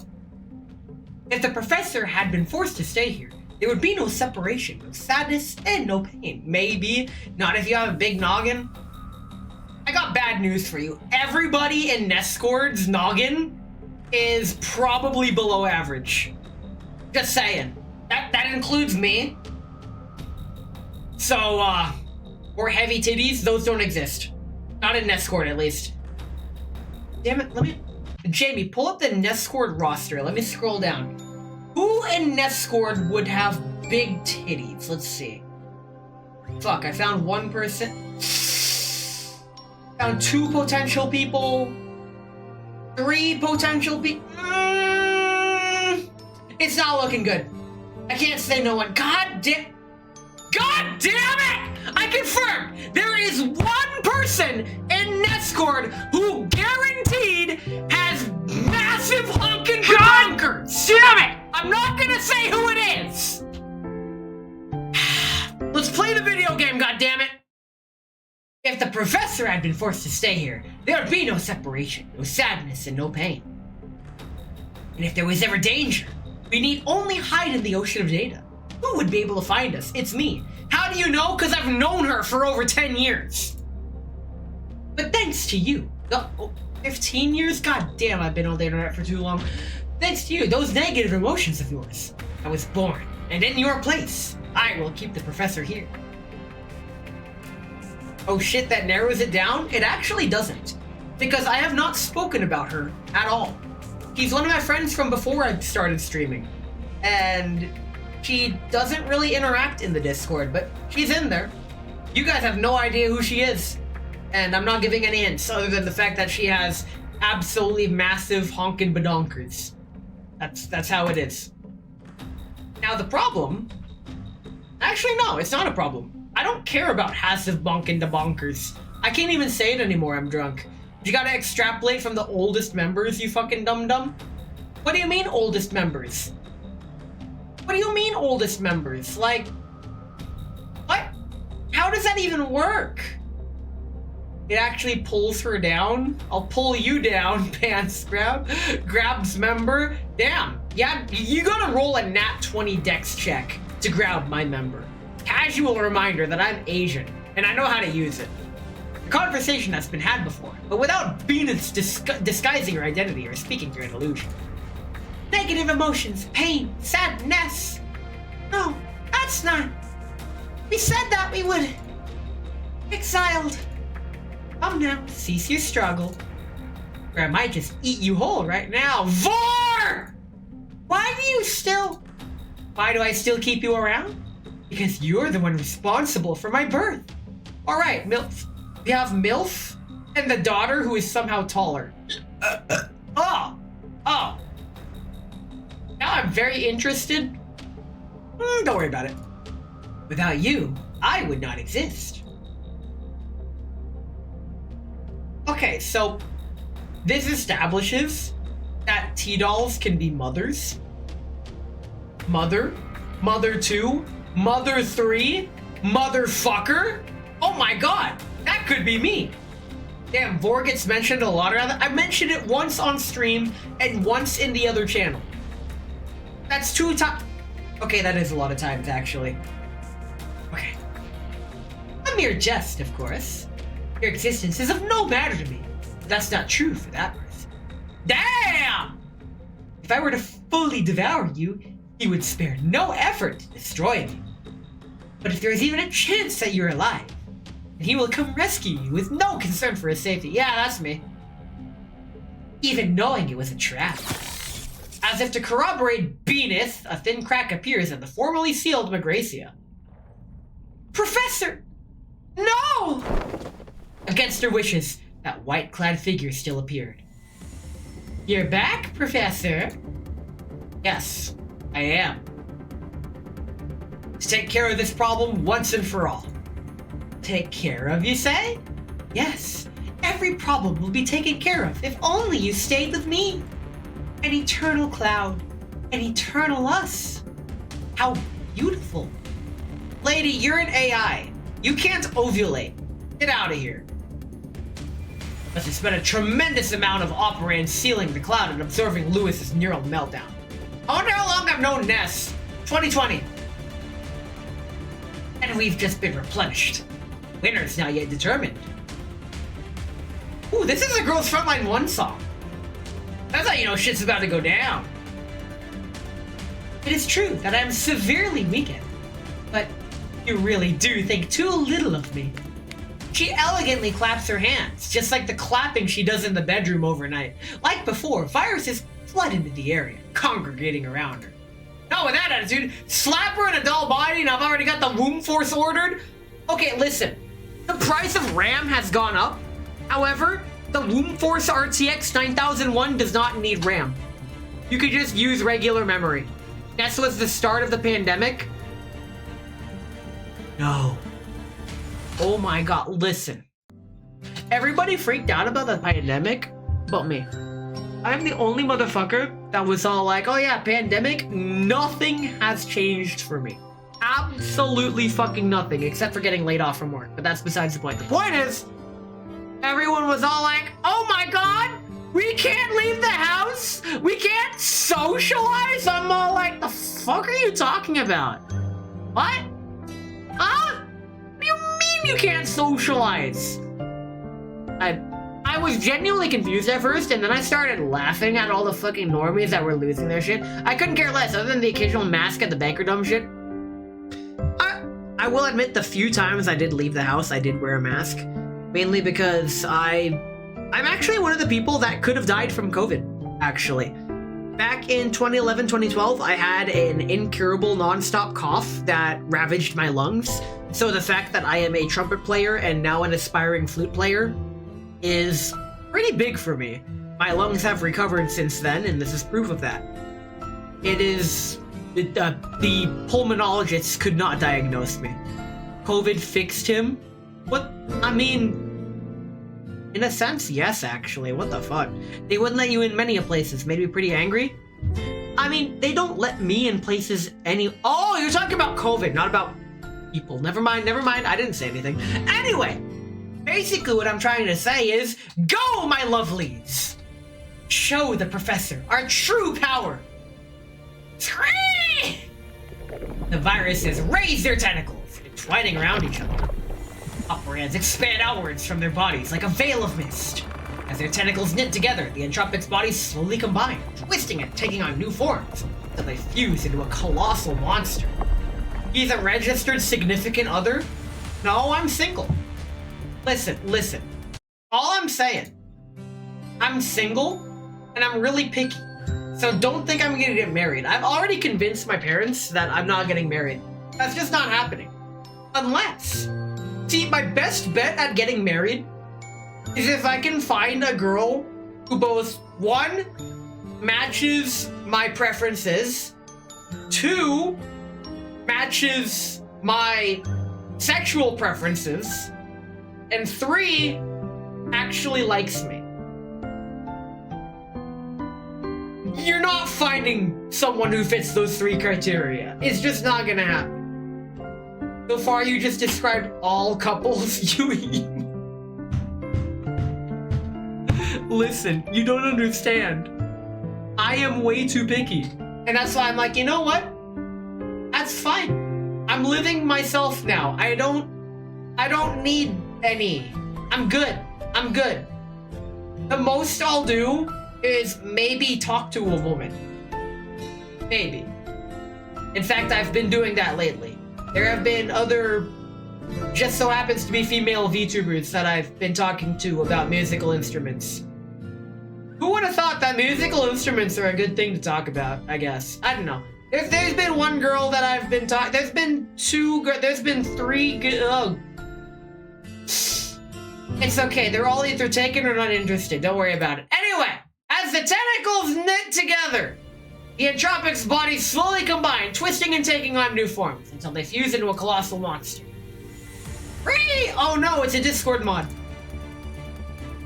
An aggregate Entropic, formed with thousands of my kin. Oh my god, if you have thousands of kin, what the hell would I have to provide? You already have thousands of kids. My kids with you would be insignificant. That is more reason to just leave, lady. I'm sorry, but I'm not a fan of used goods.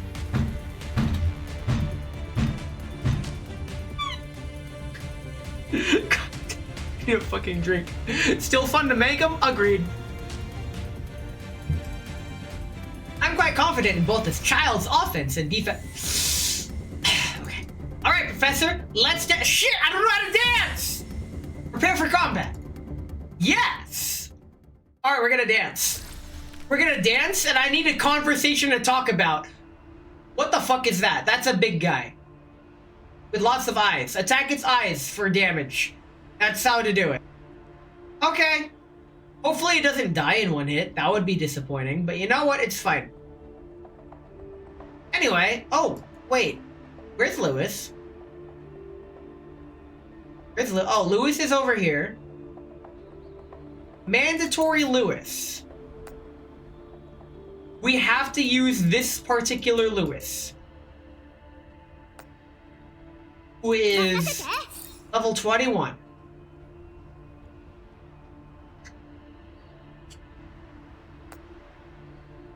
Okay. Who can we mop the fucking floor with? Taters, what have you got for me? Where you at? Yeah. Wait, you're thunder.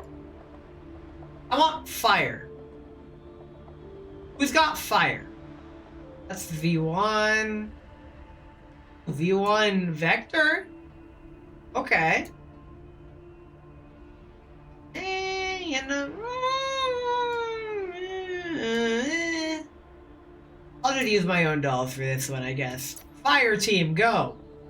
Go, Tater's wife. Do I bring Tater's wife?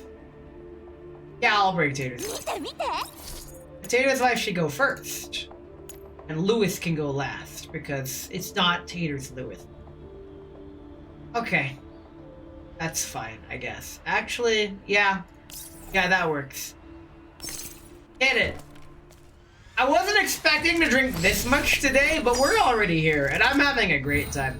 I actually had a good day today. One of my co-workers tried to do small talk today, and I did not roll high enough. She's like, hey, Ness, what's for lunch? And I just pointed at my lunch. I didn't even say anything. I forgot where the conversation, like, quickly fizzled out.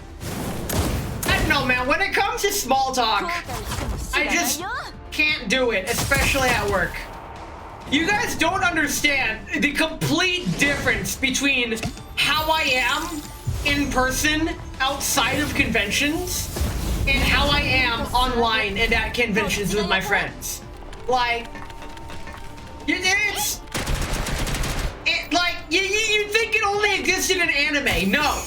I don't converse. You gotta understand, I'm not okay. I'm also drunk, but that's besides the point. It also doesn't help that my only dialogue options were point at food for the same thing I eat every day, which was on the test. It's a salad, sandwich, and whatever begged fruit or vegetable I have at the time. I'm one wherever I go, I find this way easier. See, that's the thing. So am I. I'm either how I am now, or I'm dead silent and reserved. Like turtle mode, complete defense mode. There's no in between. So it's like, you either get workplace appropriate, never speaks unless absolutely necessary, or you get stream me, which is gonna get kicked out of a lot of places. There's no in between. Ask Taters, who might still be here. I'm a real fake panel at Offkai. I was dying, literally dying, and I was still acting like this. Like, it's fun. Hey, Taters, welcome in. We were using your wife. Wait, hold on, Lewis. Taters, is Lewis your wife? I know you've already claimed Sheeta MP7 and UMP 45, but kicked out of a lot of places. I liked it. I got kicked out of Walmart. I've been kicked out of a Korean barbecue. I've been Listen. I somehow didn't get kicked out of a concert. It's fine, don't worry about it. I'm not exactly socially acceptable, okay? I'm a bad influence. Wait, this makes me drugs. Don't take me. Actually, you know what? I'm lonely. Take me. Let me take a drink. Alright, so basically, what I'm trying to say is that the phrase "be yourself" is a fucking trap. I would argue that the phrase "be yourself" is unironically just bad advice fundamentally. This is because fundamentally, at our core, humans are not good people. Simple as. Way back in the caveman era, out of curiosity, I looked up on Company Time that murder happened like 10 to 20% murder rate back in the caveman days. And I'm all like, bro, Louis C.K. was right. The number one thing preventing murder is the law against murder. If there wasn't the law against murder, bro, there would be so much murder. You don't even gotta think about it. Wait, you got kicked out of Walmart? The fuck did you do? Don't worry about it. Did you piss on something? No, I got expelled from middle school too, but again, don't worry about it. Basically what I'm trying to say is that people aren't good people. That's just how it is. Oh, we win, I think. Oh wait, do we kill the boss? Are you about to kill the boss? Yeah! We killed the boss. I win. Professor, weren't you going to take care of me? Yes. Why does it look like you're just fleeing in whatever direction you can? I am taking care of me. Me. Your little tricks seem to be at an end, because tricks are for kids. I one-shot the boss, my Vector's ult. I didn't use Vector, I used the D team. This sure is a tough one. Bullets glance off the massive level 20 entropic surface, making sparks and little else. Your eyes have been on Louis this whole time. Are you going to try to save her from me? Or are you going to rely on that coward over there? Louis is an important doll to me. I won't leave her behind. You want Louis so much, you can Aww! Thanks! Oh my god. She lightly gestures with her hand. The aggregate entropic tosses forth the formerly imprisoned Louis. Her body falls in a helpless parabola, drifting towards the ground like a falling leaf in a melancholic arc. Well, aren't you gonna save Louis, Persicaria? The pink figure swiftly appears, catching the falling Louis with a leap. Louis, are you alright? No! Persicaria, go help the professor! See? Everyone's happy! No. Well, yes. I'm a nobody, so I don't count. Moment Persicaria appears. Venus focuses her firepower along with the entropics. Buzz tentacles immediately wrap themselves around the professor with a vice grip. Tentacles fluids seep into the skin like frigid manacles, causing a numbing pain. Persicaria is the only one among you who can hurt me, yet you chose to use yourself as bait. Though I would never have given up Louis this easily if you hadn't. It was all a ploy to get Persicaria to shut you down, bro. Persicaria, go! Ignore me! Alright, don't worry. What are you saying? If the professor is eaten by Venus, I still can't move! Venus holds the professor tightly, her ecstatic gaze flitting across every inch of exposed skin like a beast contemplating its prey. Finally, I have you, Professor. How long have I waited for this moment? How many years has it been? Oh, what a wait it's been! And how it has borne fruit! Nothing to say? No matter. So long as you become one with my virus, there will be no more secrets between us. Very well.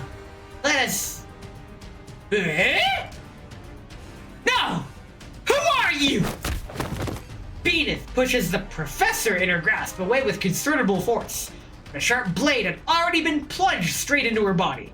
Operand sprayed outwards like liquid. You bastard!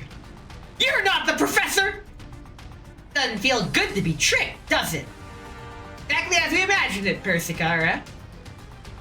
The only person to use this tactic several times in the cloud was you. But I do have a variety of interesting memories in regards to that. The professor lightly caresses his face. Normal ripple of data follows. Your disguise falls away, gradually revealing a familiar head of a pink hair and a pair of resolute eyes. Persicaria! There's two of you? Wait, are you the professor? Hey, did we did the old switcheroo? Before the professor and Persicaria re-entered the cloud. Professor, do you have a plan? If we just walk in casually like this, we have no chance of winning. But there's one possibility. Zakaria, can you use that technique you used on the Entropic with Lynn's data again? I'm no expert in the field, so the odds of success are low. Even a success carries a tremendous risk. These fucking jokes are also easy. I mean, yeah, the jokes write themselves. Let me take another drink and I'll make even more jokes. Unless you have some way to weaken her. I do have one idea, but we need to get Lewis back first. Zakaria, can you forge a human signature? A normal doll would never be able to, but I might be able to trick Beaneth briefly. You gonna watch Animu? Bro, this is Animu. Like, this is an anime movie. This is it. This is the movie. Hates me, hates channel points, hates everything I do. Very cool. What are you planning? Need to buy a little time for me. Fucking May hates us. Yeah, he's fucking. To think you tricked me with the signatures! I nearly forgot that you're closer to humans than all the other dolls, like Lynn. Beaneth raises both hands into the air, beckoning countless entropics to surround us. The great aggregate, god damn it, begins to flail his tentacles again, ready to attack at any time. No chances for you this time. If I simply take you into my body, you'll never leave again. And Tag's leg lock. That's how it works. Come, show me your other trick. Why do you have to say it like that? Right? Take me there. Why do you have to say it like that? Eh? I put down Lewis, who I held in my arms. She clings onto the edges of my clothing with her remaining strength. Her hand trembles gently, nothing but concern in her eyes. Wait, no! Don't worry, I have my ways. I throw away my sidearm, opening my arms wide. I walk slowly toward Beaneth, like I've given up all resistance. One moment, please. Okay. Well, aren't you gonna eat me? You barf? Not yet. I mean, listen. As drunk as I am now, and the fact that Beaneth is staring at me the way that every girl I've ever liked has stared at me. Like, damn. I'm feeling many things right now. Beaneth looks over to Persicaria, standing off to the side. Her weapons have been stowed long ago. What's wrong? Scared? No matter what plans you have, the moment I devour you, it'll all be over. I've only seen that stare when it goes where it shouldn't. Yes! Me speaking to any woman. That's as far as it should go. But that's too far. A torrent of sinister purple surges towards me. Countless tentacles wrap themselves around me with viscous fluids in tow. A penetrating commotion reaches my ears. I feel a sudden weight bear down on my mind, and the heat leaves my body. Ah, Professor! Professor! Professor! Ah, you're finally mine! I can feel it! You're already infected! Yeah, this really sucks. But I've been waiting for this moment. The virus extractor slides out from my sleeve, and I quickly grasp it. Yo! Yo! We're gonna extract her! I hardly know her! Reading the 100% progress bar on it, I plunge it into my own chest. I'm believing in your tech, Persica. A warm stream of operants flows forth from the device, surrounding my body with light. White flames spout on the tentacles surrounding me, causing a stream of pain shrieks from the viruses. Purifying flames spread. Beaneth's body begins to twist, and she emits an ear-splitting screech. God damn it. With every passing cutscene, I keep believing more and more that she's a real woman. Ah! That's not possible! Your antivirus shouldn't be complete yet! I controlled your collection speed too! Ah! So that's why you wanted Lewis back! You! Ah! She finally realizes the goal of our previous actions, furiously waving her arms to summon the aggregate entropic to her side for protection. If I beat and screeched, it would fucking freak me out. If my bean is screeched, I'm not gonna think about that. You think these temporary measures can defeat me? I have all your permissions combined here, and all of Magracia's operands! Beaneth roars with fury. As she says, the antivirus's effects are beginning to fade. White flames upon her body are dying down at a visible pace. This brief period of weakness was enough to make an opening. Of course we know that, but all we needed was to weaken you a little. Wide area invasion. Initiate! No! My neural cloud, stop! As Beaneth looks on with dismay, Persicaria places her hand on my shoulder. Using me as a connection point, she begins a hack on Beaneth. Stop! My kid, protect me now! A tongue of fire interrupts Beaneth, striking down the entropics around her one by one. Lewis! You're not getting in their way! The bullets accurately connect with each and every tentacle approaching Persicaria and me. Lewis is covered. Our plan progresses to its final stage. No! Hack successful. Level 2 connection established. Lewis, make more time for us. Yes! Let's get to round 2 started, Beaneth. Yo, we're getting to round 2 with Beaneth. Let's go. I'll slam my Beaneth in your car door. Car grab. Let's get right into it. Let me take a drink. In the chaotic datascape, a malicious nest of zeros and ones permeates every corner of level 2. Can only go 2 rounds? Motherfucker, I can go for more than 2 hours.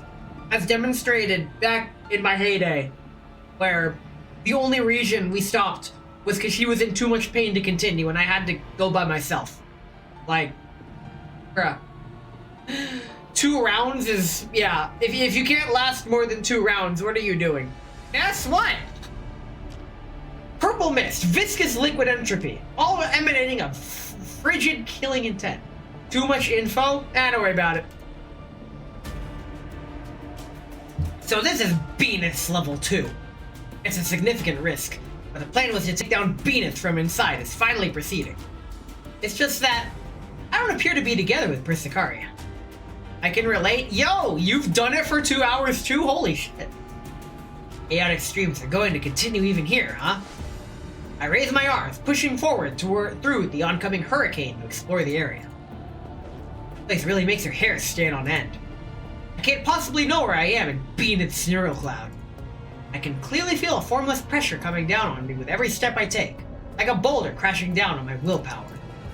This is the pressure a doll endures from neural disruption. I expect to experience it in such a visceral way. That was all. It shouldn't have affected me much, but thank you. No, you're just a memory.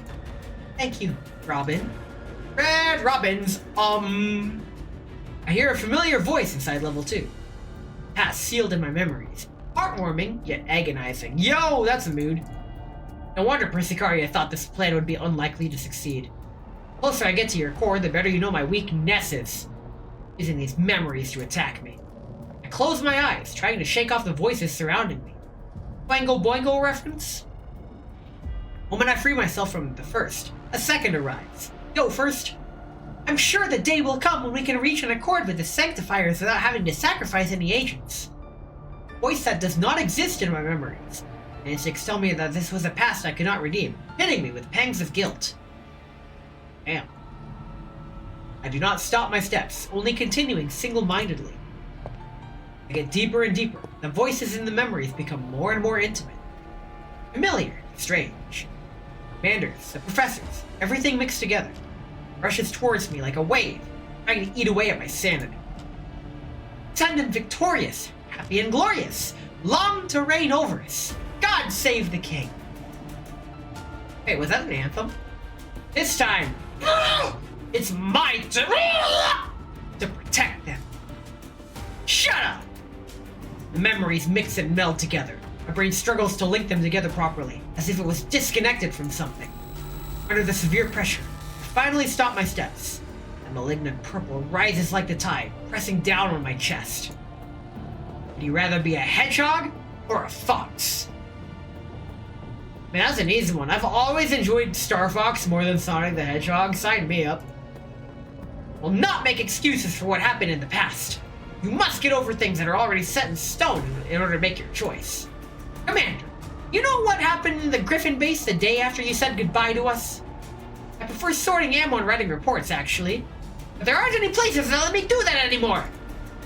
Earlier today, an unregistered illegal doll named Dandelion abducted a commander who had made outstanding contributions on the Battle of Frankfurt. Dandelion mentioned.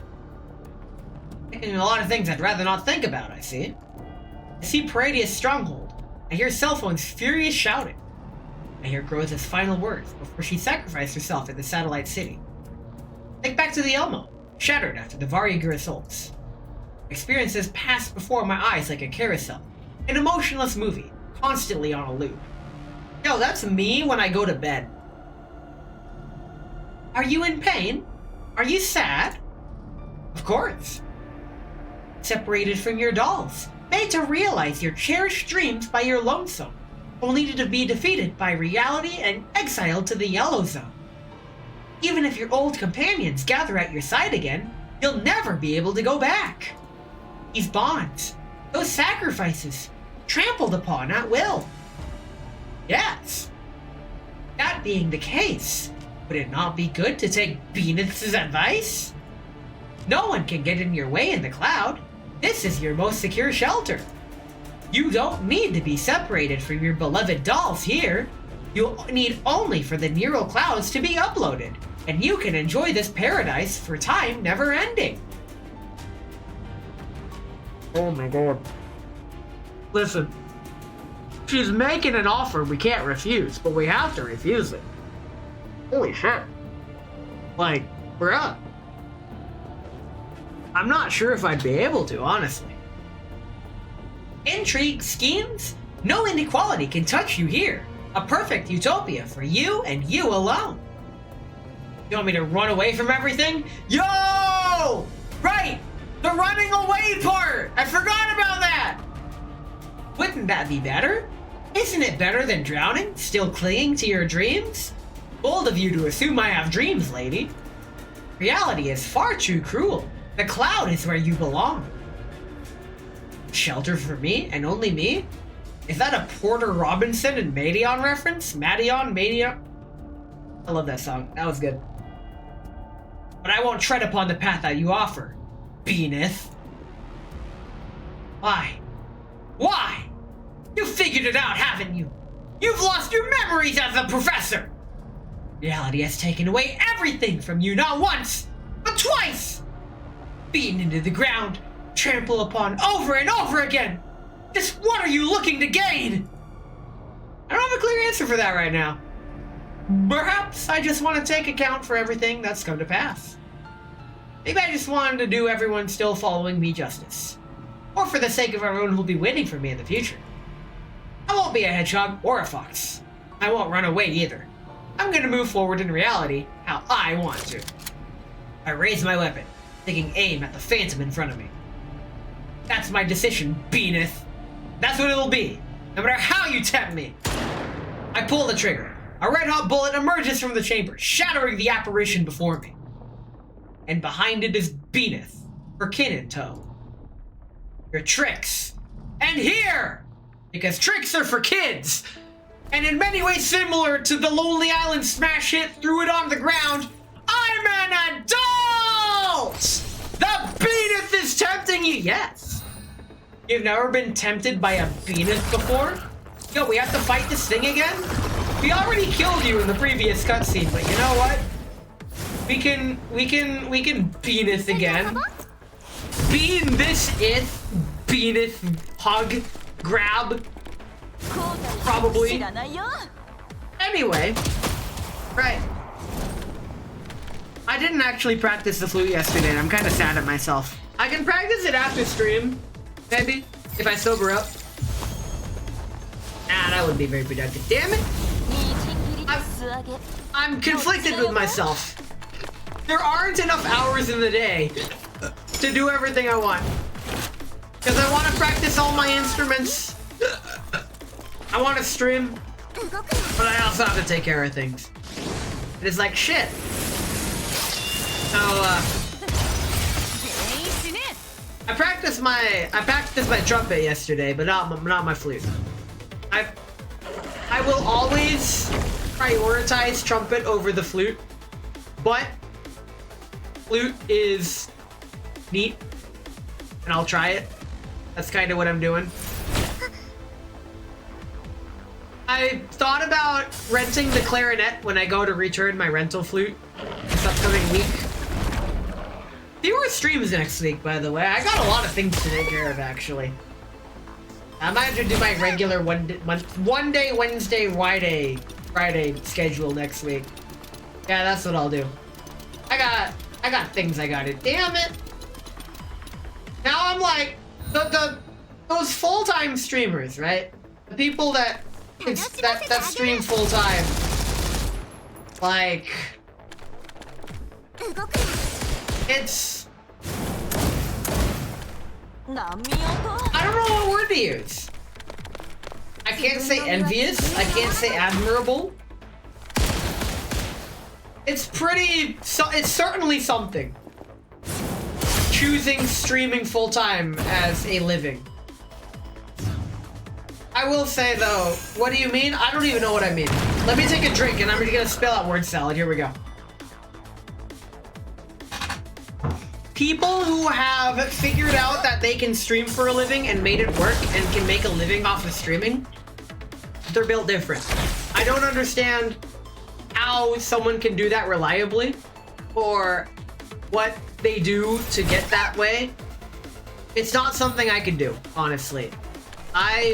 While yes, I like streaming, making a living out of this is not something I see myself ever doing, actually. It's in many ways similar to Kimi Räikkönen, former F1 driver. Streaming is a hobby to me. I can quit anytime I want. And I know that's what you say when you're addicted to something. One of my friends asked me, why are you streaming so much and for so long lately? And I'm like, cause I'm a streamer?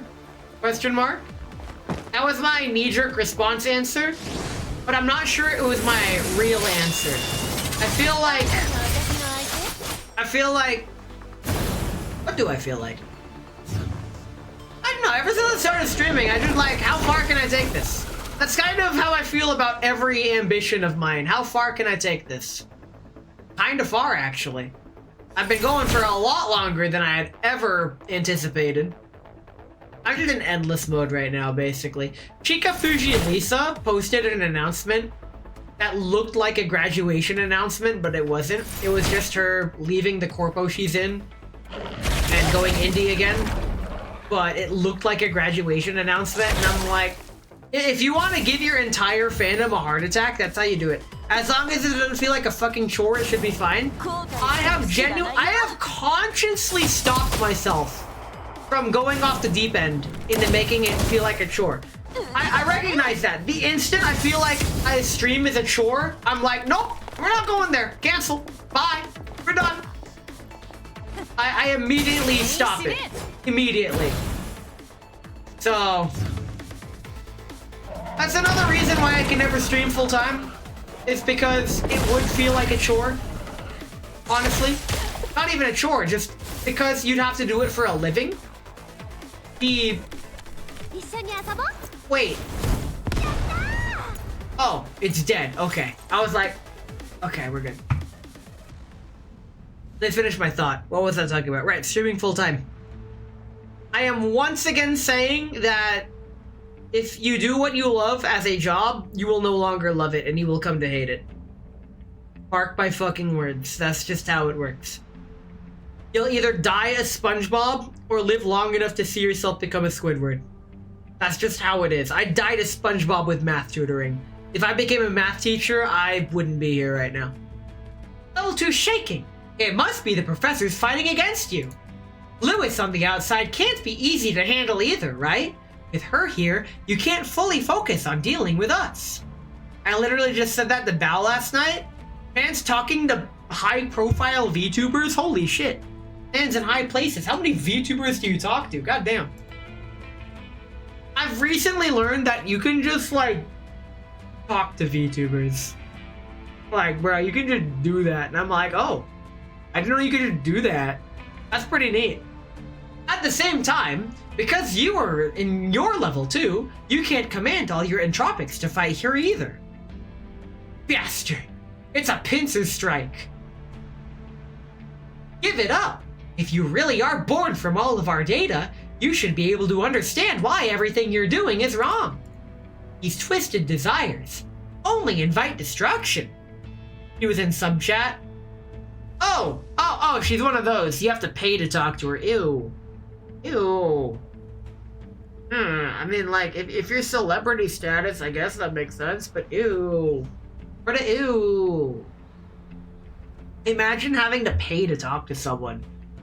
Like, bruh. No. No. Shut up! Don't lump me in with the likes of you! If it wasn't for that antivirus, or the energy I spent on the first place, never have let a coward like you get the chance! Skill issue, skill issue, skill issue, get skill issued, lady! Baseball, huh? Even I'll get angry if you call me that enough times. What else are you then? Hot? I didn't say that out loud. I know exactly what you're thinking. My neural cloud is full of your emotional data. Especially you, Persicaria. Your data is the clearest, the most expansive.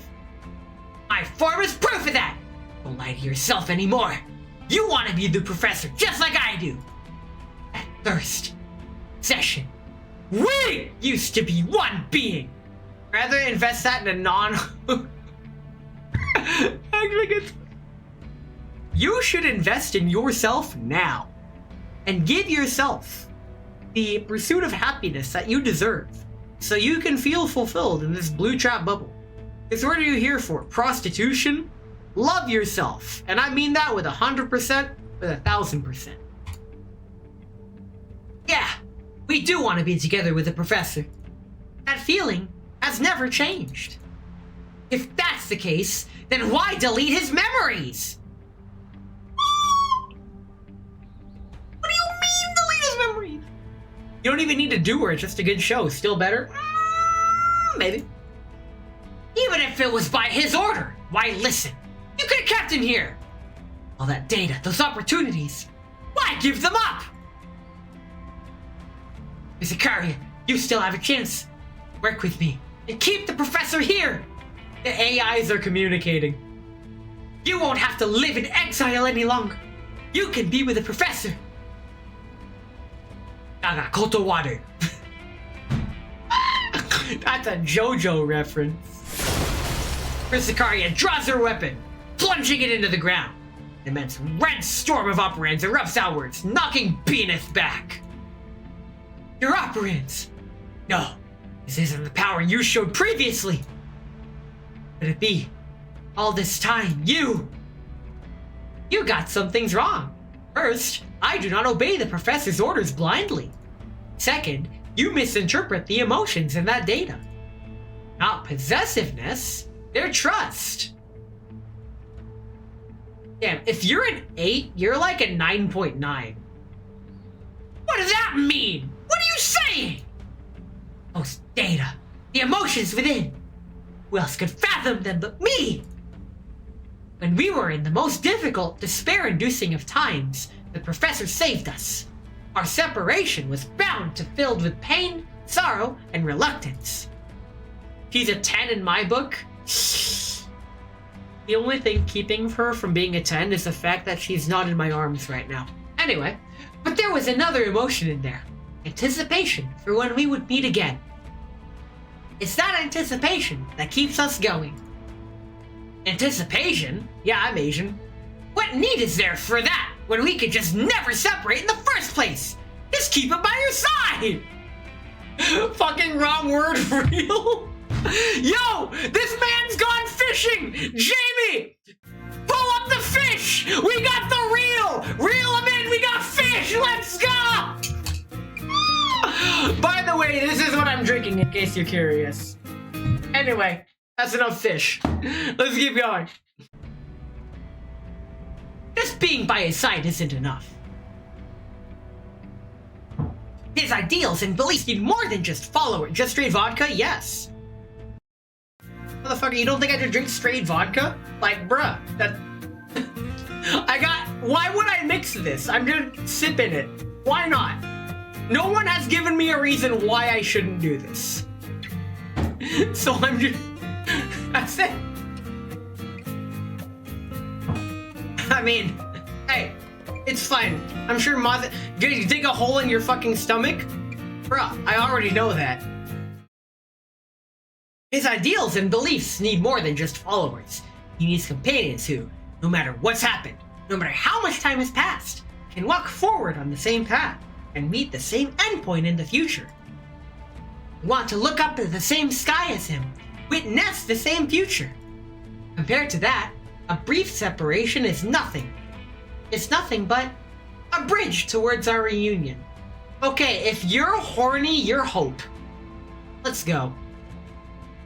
Same sky, same future? Oh no, don't fall for it. She's using the solid snake method of communication. Don't fall for it. What is any of that?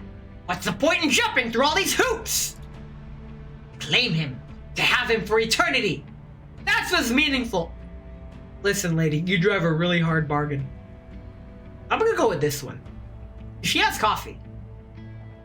You're just the overflowed leftovers of our emotional data. You have no memories, only the most intense segments left behind when emotions were at their peak. This is why you tried to look for the corresponding memory data in Lewis. Unfortunately, skill issue. You never experienced life in the cloud like us. You've never seen the professor for what he is, and so you simply cannot understand. You were forcibly awakened by someone, injected with things you cannot grasp and comprehend. These emotions turned into nothing more than twisted obsessions inside you. Forcibly awakened? What are you? What? What's with the Obrans? Who's accessing Regracia? No, impossible. My black box my control. Stop! Stop! Stop! Venus got injected with something? Yes, we call that urethral sounding. It's time for the cloud to welcome a new day, Venus. Shell locking this world away just cracks just a tiny little bit, allowing a beam of light entry. I made that joke on stage at SakuraCon 2 years ago. People loved it. You know what people don't love? Ads. We're gonna take a brief Bezos break, and when we come back, we're gonna finish the story. Let's fucking do this. In the meantime, get yourself something nice. You should treat yourself now, and don't watch the ads.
I figured it out. Hear me out.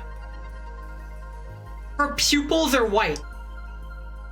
And they shine in this frame. Look at that. And the wig and the white pupils. I'm reminded of Pucci's art style with the white central pupils. That does things to me. I figured it out. We win. That's it.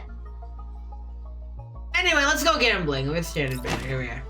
Yeah, okay. This is probably gonna work, actually. Let's fucking go. It didn't work. Oh my god, it didn't work. Are we really gonna run me out the max pity on standard banner, huh? Okay. This is fine. We'll find something, I guess. Aw, dang it.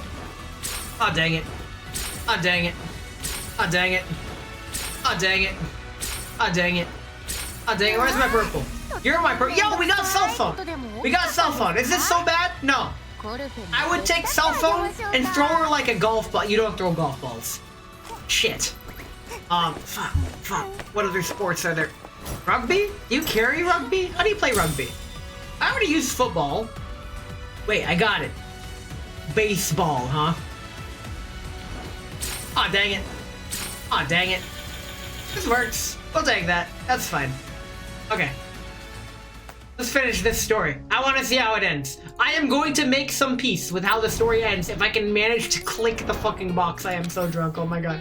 When the cloud meets reality, the exiles return once more. God damn. You know, maybe chugging the rest of the vodka in my glass during the break was not the play. Maybe that was not the best idea, but you know what? I'm having a great time. Let's continue. Why did you do that, you knucklehead? I felt like it. Anyway, let's continue the story. Another explosion strikes Yelmo's deck. The MCV's chassis shakes vigorously, whining with a deep metallic timbre. Another explosion! No, I have to get it together! Ailing scrambles to her feet. Bunglingly,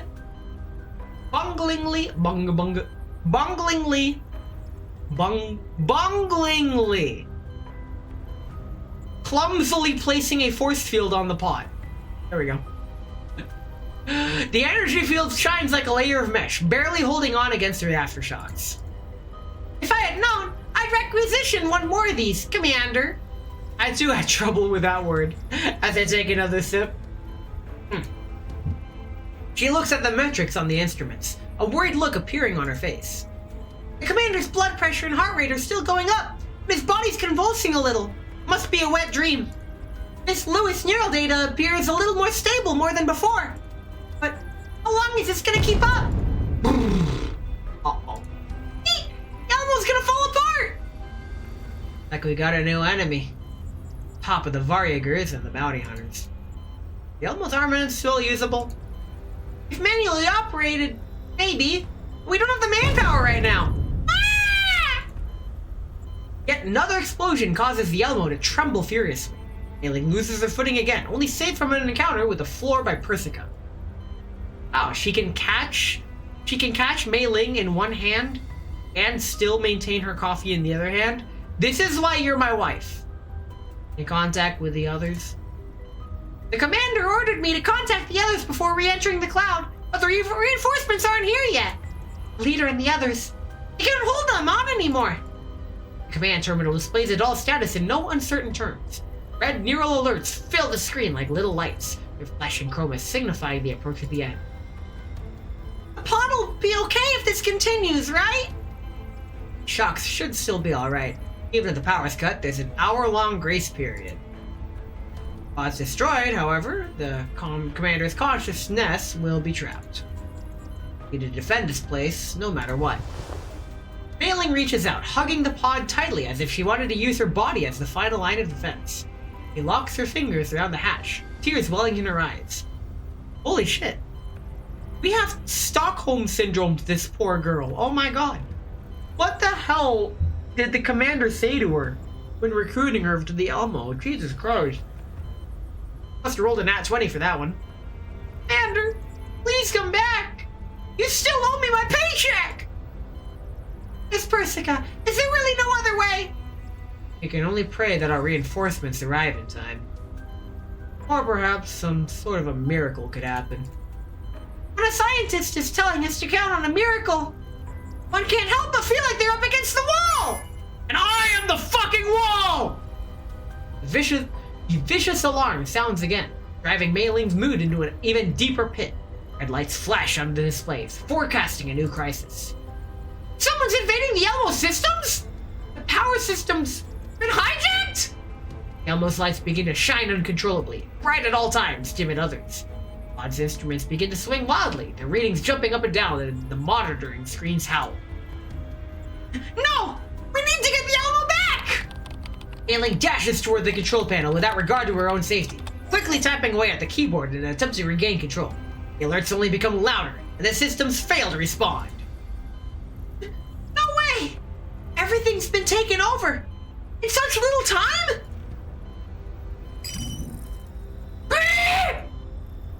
A call? Miss Santadesi? Miss Santadesi, are you there? Regrettably, I'm not Santadesi. I'm just network security helper. Eh? What's this ID?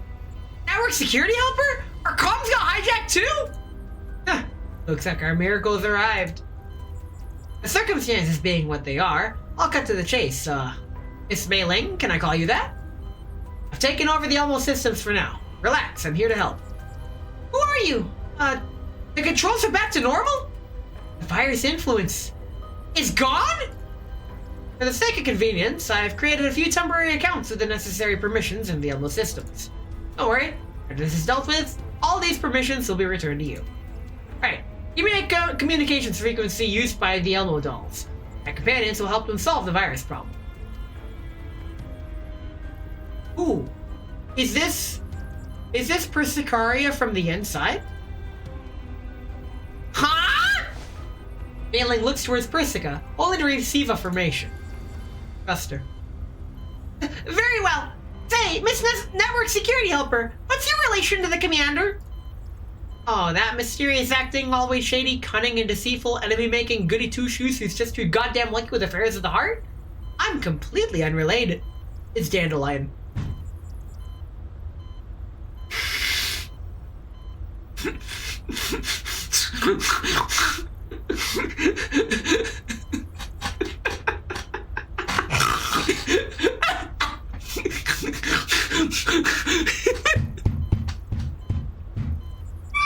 I need another drink. Okay. Dunderlion is what happens when you mix a video game donkey with Northern Lion. I'm just doing some cleanup on a project I was once responsible for, okay? How are you still not done with this anyway? Aren't you supposed to be Svarog's head engineer? Are you telling me you can't handle this giant lump? Okay, I'm only like 70% sure now that it's Dandelion. This is the Elmo. You just don't get it. Oh well. Only ever saw the original blueprints. I had some suggestions I wanted to give. Ooh, this hangar is big enough for a Dirac. I'd like to yell "Ikimasu" in a place like this someday. Metal suit forever? I wonder if the professor's found himself a few dolls at Pilot Mechas. Damn, I'm jealous. Okay, now I really want to know who this is. Enough chit chat. When they get the dolls' problem sorted out, put down some cover fire. Are weapon systems too? Oh, she's asking us a question. Should I respond? Wait, I'm a bit socially anxious. Look, well, multi-lock complete. Fire control limits removed. Waiting on your signal. Crowther traverses the Ruinspire lonesome through the smog, dust, and sound of artillery. Assault rifle's muzzle flashes in the darkness, cutting through the enemy's lines. She's here? Ally? Question mark? Tearing apart the enemies with one magazine, Groza immediately moves to another location, reloading. Bepley, Nemesis, do you read me? Nothing. It's just me. Just you, huh? Yep, just me. The discomfort from neural disruption stops Groza in her tracks. Error reports swarm her vision again, and her frame audibly locks up. With just a moment of inactivity, a dense shower of bullets pins her down, showering her with sparks and dust. Pins her down even though she can't move. Leg actuation module response speed decreased by 40%. Neural disruption still increasing. Frame still reporting errors. And smoke grenade left. Smoke grenade blooms in the air, the thick smoke giving Groza a moment to breathe. He flees into the ruins, trying to ease the damage caused by the virus. Neural firewall isn't sending any more alerts. The system must be done for too. This rate, it might also be. Sorry, Commander. It might be the last solution left to me. Are you gonna fucking supernova like you did in Chapter 4? God. Rosa stands up, hanging the bandolier of grenades on herself and checking the detonator in her hand. I haven't managed to bury much dynamite. It can be ignited. As expected of Nest 1228's Delve, continuing to fight and remaining conscious even when afflicted with entropy. I don't think that we'd be fond of their companions speaking of such things as sacrificing themselves, though. Who are you? AFF reading friendly? What's up with this ID? We hone our blades in the darkness. We defend order in the face of chaos. We bear a light in the long night. Okay, now I'm like 40% sure it's Dandelion. What the fuck? We must not abuse our power because we are strong. And neither can we abandon our responsibilities because we are weak. Prayer? Ah, something's trying to get through my neural firewalls. Entropization suppressor? What's this? Please, just a moment. We are the guardians of the dawn. Those who shelter all in the cloud. Nice. A great stream of data flows into Groza's neural cloud like a clear spring, and she feels a warm stream wash away the chaotic errors. Despite the evasion of data, her neural cloud only grows more lucid, the stinging pain fading away. Neural disruption lowered, joints and actuator response speed restored. The control system successfully rebooted. Oh my god, we are so back! I do not know who you are, but thank you. Please note that the entropy within you has not been fully purged. In order to ensure that you receive no damage, I can only let a small portion of my neural cloud into your level 2. As a result, I cannot directly eradicate the virus, but I can bear a part of the pain in your place temporarily. Thanks, Jesus! Rest easy. We have encountered these demons countless times before. As for the companions undermined, we have our ways of helping them too. Are you friends with the commander? Yes, we are the Exiles. I ain't never heard of this group, what the fuck? Bepley lays huddled in the corner of the ruins, her body exhausted. Her arms hang powerlessly, her firearm limp on the ground. I think I just heard a leader's voice. Ah, but Bepley can't move anymore. Leader, could Bepley maybe rest for a little? That won't do. An idol can't show expression like that before the show's over. Okay, you're not real. Is someone talking to Bepley? It feels warm. What you see, what you hear. You need it, just reach out. Oh, singing! It sounds lovely! It doesn't hurt anymore. The weird error reports are gone too? I swear I've heard this singing somewhere before too. Is it Lewis? Bepley closes her eyes, searching her memories for the melody. I want to feel the gleam with you beneath the endless light. Yeah, I've heard the song. You're not. I would have never guessed. Who the fuck is that?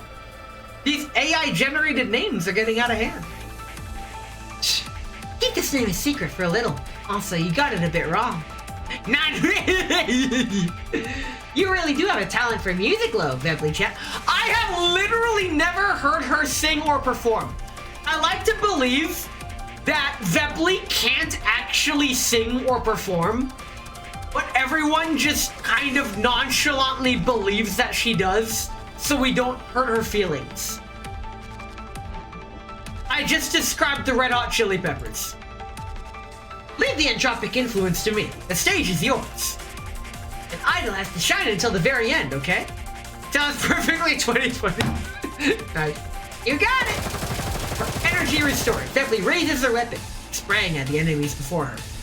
She moves to the beat of the song resounding through her neural cloud, striding across the battlefield as if it were a stage. Ah! My refrain feels so light. I love this expression. Is that fire support from Nemesis? Ooh, even Nemesis gets it. Beneath stardust, stars fall. Then, even stars will fall one day. That day is not today. Worry not. We are stars, attracted to one particularly charismatic celestial body. Oh my god. When they say, "Are you winning, son?" It's me. I'm the sun. I was the sun before it was cool. Best Starbound song, used only in one part of the game. That always fucking happens. The best song in the game is only used for like one non-repeatable segment. I swear to fucking god. IFF signaling lights up again, and the communications are gradually restored. Emily and Nemesis are back on comms. Whew. Don't let your guard down. The enemy's fire control has your position locked. A shell destroys Groza's cover, sending earthen fragments flying. Groza flees towards the exit block of the ruins, somewhat harried. The artillery appears to have already locked down a route of escape, and a screen of shells soon follows. Crap. Bang! A bullet accurately detonates the rocket in midair, setting the air aflame. Figure clad in vivid darts to Groza's side, blocking the secondary impact from the explosion. Peter, you alright? Rolling, thank goodness. Cell phone's here too! Cell phone! We are so back! Everyone's good to go! I have to wonder what happened though. Voice started talking to me straight through my neural cloud. It kept coming up with names for my moves. Blazing Blade of Lepus? It's Leah! It's my ultimate skill! Awesome, right? And I introduced myself already. My name's... no, I can't say my name! Opposite end of the spectrum from cell phone. I heard that! But it feels like my neural cloud's being weighed down. I have never seen this expression before. She has never done this expression before. Okay, that's new. Sorry, my model's an older one. It might put some light strain on your neural cloud. We've suppressed the virus influence though, rest assured. I don't really get what happened, but we can fight now, right? No, we'd rather have you return to the Elmo than stay here. S has need of you. The Elmo's location has already been hidden by your companions. As for the remaining enemies, reinforcements your commander called will be here soon. The battle in the real world won't be a concern, but the battle in the cloud is still ongoing. Now then, members of the Elmo, are you willing to bear the risk of sending your strength into the cloud? Groza looks at her squad, while I'll show her knowing smiles. Takes a deep breath, nodding. Groza squad, moving out! Commander, we're coming! Yo! We get our dolls! We get to go! Let's go! I'm ready. I'm ready. Let's end this.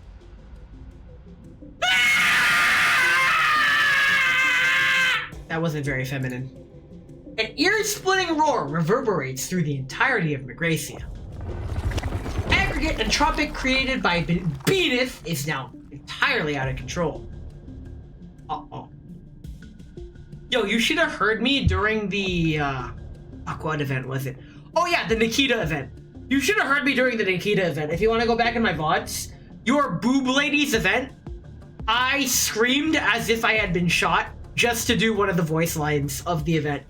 Like, it's amazing how they can capture the voice actors' real enthusiasm for the script by actually shooting them in the recording studio. Purple liquid entropy sprays in all directions like poisonous rain. The Entropic's tentacles flailing without any rhyme or reason, assaulting Lewis with reckless aggression. Ah! Owie! Lewis avoids Beanith's attack by the skin of her teeth. Weapon in her hand continues to sing, discharging wave after wave of bullets towards Beanith. The bullets struggle to damage the hardly exterior, but the attacks are making their marks, however small. Beanith is the weakening! The Professor plan looks feasible!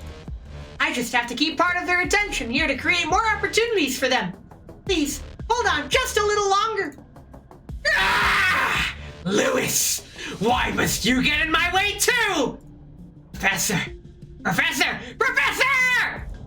The berserk Beaneth calls the professor's name in a myriad of different voices. At times she speaks in a gentle murmur like Persicardia, or Lewis's guiltless, naive tones. At others, she uses the echoes of other dolls in Project Neural Cloud. Ah! Professor! Persicaria! Lewis! Please, help me! No, I don't think I will. Don't you want to be with the professor? Don't you regret not stopping the professor's memories from being wiped? You feel sympathy for us, distant from the professor as we are? Not just you. Those of you dolls who let the cloud treasure your friends, right? Stop struggling. Even if you can bog me down, you cannot sway this battle's outcome. The cloud is well and truly sealed. You have no chance of victory. No, I remember now. What? While I was affected with your virus, I remembered something else that happened before we were separated in the cloud. I asked a question no one had an answer to. The others and I still chose this path for a reason. We're exiles.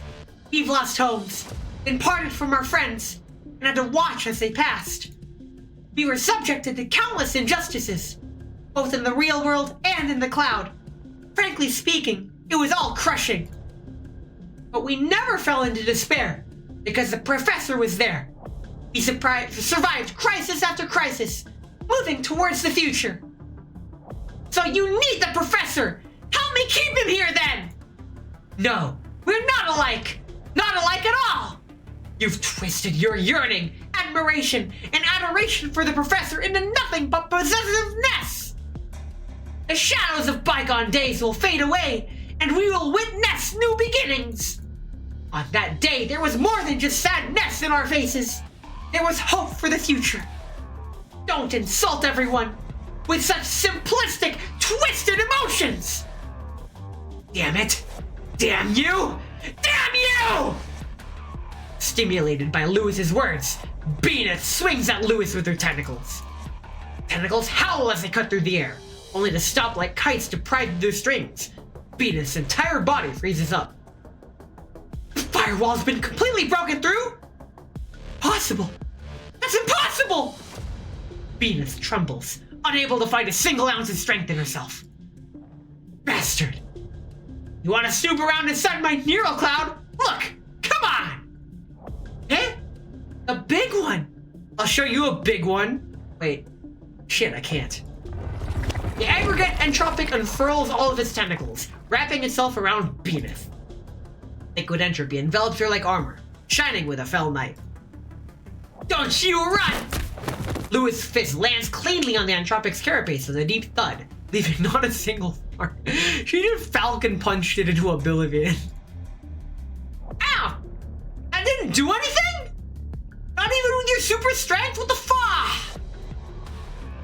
All of my operands are focused on this carapace and the firewall. You won't be getting through this anytime soon. Don't worry. Once I've fully taken care of those two, I'll turn my attention back to you. We'll have plenty of time to chat about those emotions. What to do? My weapons can't damage the shell. The professor would... Right. I could hack like Persicaria. If I knew how. Lewis tears and pulls out the layers of tentacles with her bare hands. No matter how fast her hands moves, the tentacles would grow back quickly without end. I had just a bit more. Just a few more operands. I hear your request. That voice. Anna. No, it can't be. It's just Beaneth messing around. A natural idiocy of yours is sure isn't helping right now. Reinforcements are here, and so are your operands. Be ready. Tiny crack appears on the shell of this enclosed room. A sliver of light thrusts into the cloud, bringing a familiar warmth to Lewis. More and more bolts of light break through, turning into familiar figures. It's Lind AA-12! Ah! 12. Seriously. Ever thought I'd be back one day? I'd just be a remote connection, but... what a pain. Especially when this one over here is with a hittable face and imitated my voice. Man, I want to beat her up. Really? I'm pretty happy to be back. Didn't think I'd ever get to see the Oasis again. It's quite disappointing the professor didn't tell me about something this Exciting. Exciting's not aside. Why was I not contacted when such an incident arose? Where's the commander?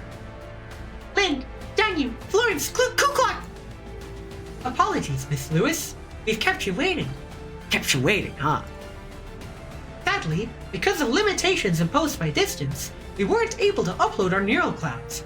However, we could use the Elmo and Miss Groza as a networking hub, sending operands into the cloud. Take our operands, Lewis. Everyone. All right! The operands gather in Lewis's palm, shine with a sun-like radiance. I feel it, everyone!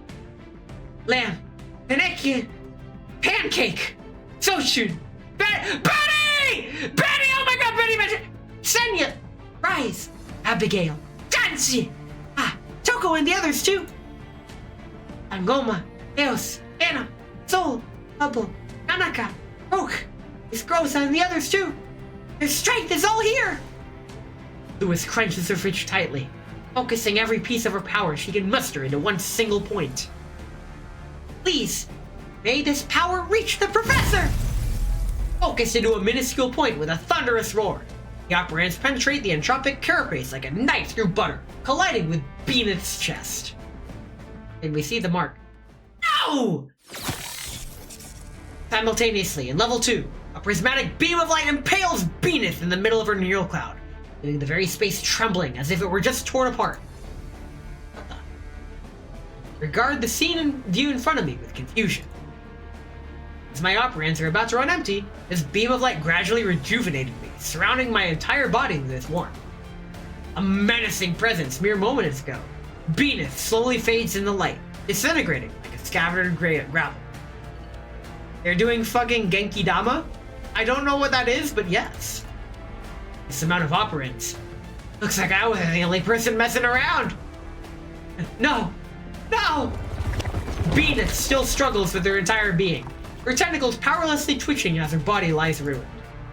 Not one to give up on this fleeting opportunity, I draw the dagger on my person, rushing towards what remains of Beaneth. Why? The dagger pierces Beaneth's chest. She raises a hand, only to limply let it fall. I'm not sure I'd be able to do that, honestly, but it's for the greater good. You've never seen DBZ? Correct. I have never seen DBZ. I just wanted to be with you, Professor. As Beaneth closes her eyes, her body turns into flakes of data, drifting through level 2. This is the data that Lewis brought into the cloud. Her Project Neural Cloud. Beaneth's core. I instinctively touch the data fragment drifting through the space, and it immediately enters my body as if confirming the suspicions I had harbored deep down. World before me blurs. A segment of something that did not exist in my head unfurls like a scroll from age past. Permission transfer complete. I'll be leaving the transfer permissions for Magracia with you. About time. Is there neural data already? Yes, the neural data for your return to reality has already been transferred to Dr. Persica. At an opportune time, she will integrate this data with the individuals you know in the real world. Timing for integration differs from doll to doll, but they will end up with memories of both the real world and the cloud. I won't be able to remember my life with them for a very, very long time. Voice is my own, but I cannot match anything in my memory to the scene before me.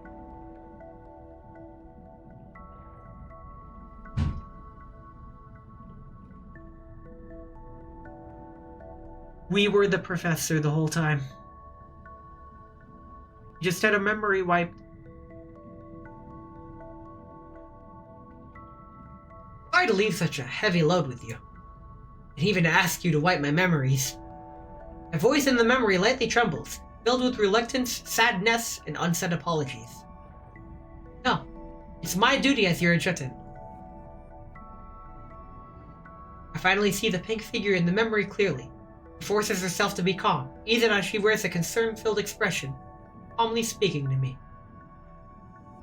Dr. Persica's servers are being invaded more and more. Cloud's location is exposed. Sanctifiers, entropics, black box evolution theory, and quantum databases, on top of the files left behind by enterprises and research groups. Cloud has too many secrets it must protect. No group in the real world would allow any individual to hold so much power. 42 Lab has already pressed Persica many times via IOP, threatening to dig up my identity. Lack power in the real world. There are more important matters there that require you. For you, for Magracia, and for Dr. Persica, who has helped us all this time. A brief period of exile and separation is more than acceptable So this is how it happened. This is why he had to leave Griffin and 10 years away from all the dolls. Oh my god. Oh my god. I didn't think we'd actually get to see it. Holy shit.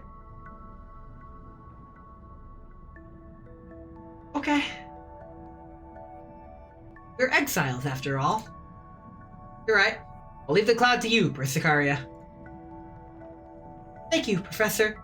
Truly. Thank you for spending all this time with us, exiled in the cloud. The Professor is just the player's save file from Project Neural Cloud, which would be a lot more impactful if I had played Project Neural Cloud. I'm downing my drink.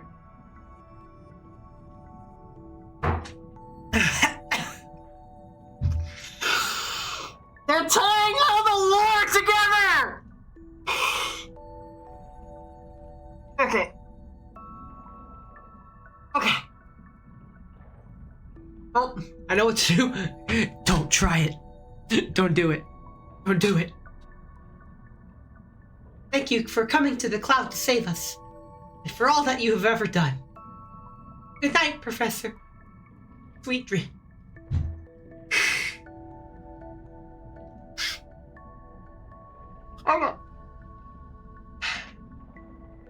Okay.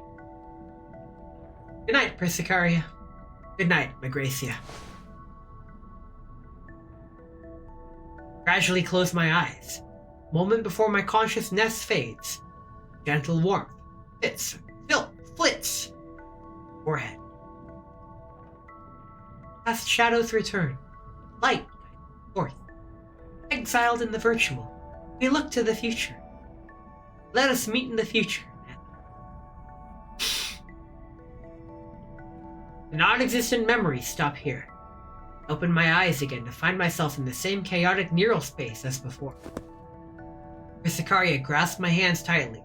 The data within Beaneth's course slowly flows into her, giving off a gentle light. Persicaria, that was... Shh. Now it's not the time. With the core data gone, this neural space will collapse soon. The shell on the outside will go out of control, too. When this is all over, I want to have a proper talk with you. Of course. The virus-constructed neural space begins to shatter, crackling in a web-like manner. Persicaria holds tight onto my hand, bringing me to the space's edge. A moment before the plane fully shatters, we escape the maw of nothingness. Lewis suddenly appears, throwing herself at me. Professor! I almost lose my balance as she wraps herself around me, letting me feel her familiar warmth. Ah! Lewis, did you forget how strong you are?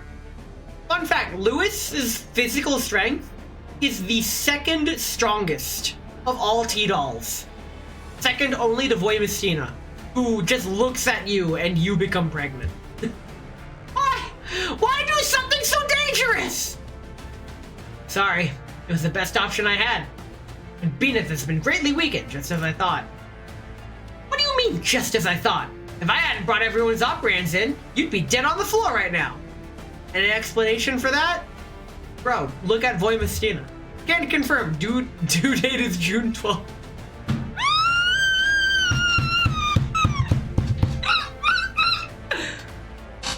Not fun fact.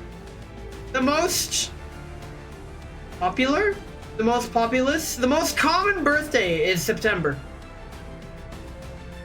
Do what you want with that information. Seriously, you really haven't improved one bit after all these years. That murderous tongue of yours is just as potent as before, Antonina. I've got no idea what you're talking about. Let's leave the catching up for later. You still got Beaneth over here to take care of. Your birthday's in September? Nice self-report. I bet. Okay, listen. It's not a bad thing to have. It's literally. It's not a bad thing to have a birthday in September. It really isn't. All it means is that your parents, they were trapped in a winter cabin and it was like, all right, we know what to do. Without the core data supporting her neural cloud, she's not much different than the ticking bomb. Beaneth's growling can be heard from inside the giant entropic not far away, deafening in its anguish. Why? Why? Why? Why do you resist? Why can't you just be with me? Beaneth! Persicaria! Lewis! You betrayed your feelings! You don't deserve to be with a professor! Past shadows return. Light guides us forth. Exiled in the virtual, we look to the future. That is the resolve that I, everyone in Project Neural Cloud, every agent in the Oasis, and the entirety of Magracia bears. The operand standing against you now is proof of that. What a joke! I'm the... Huh? I'm the joke? Question mark? It's time to end this. Take this ring. Wait, what? Final operand package delivered. Remote reinforcement complete. Best of luck. That's all we need. Viscaria, Lewis, prepare for combat. Yeah! Let's unfriend this lady. Listen. If a lady approaches you this strongly, don't trust her. You're gonna need to establish some form of trust. Beaneth! It's time to finish this. Uh-oh.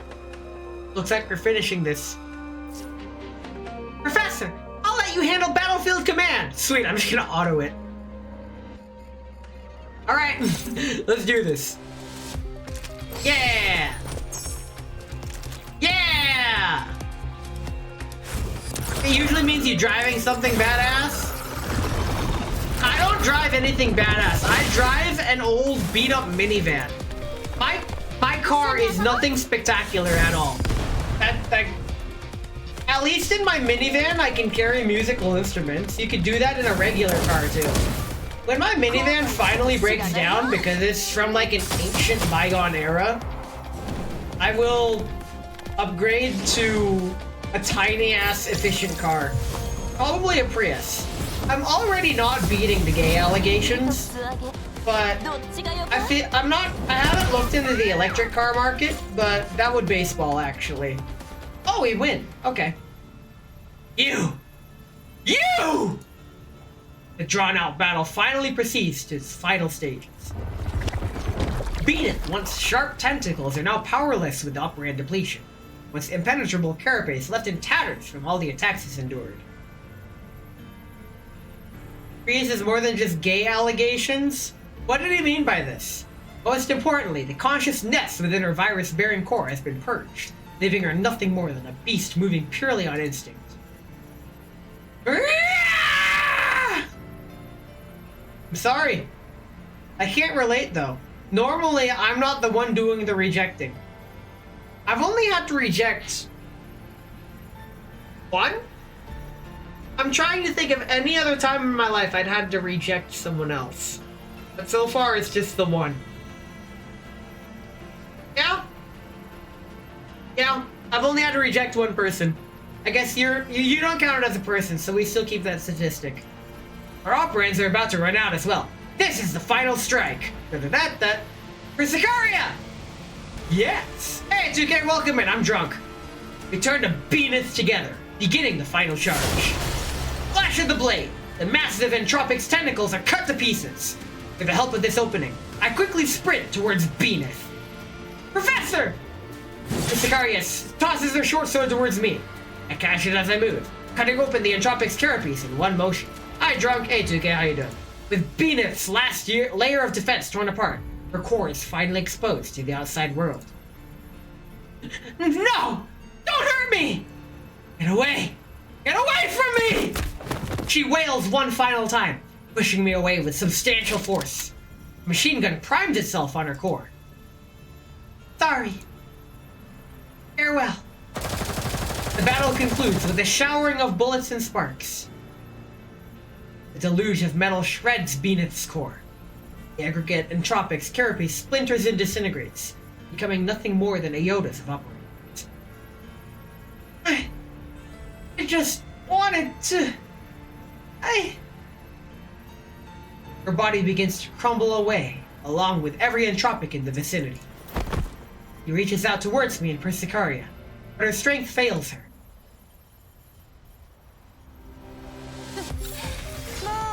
Damn. I hate to say this, but I liked her. God.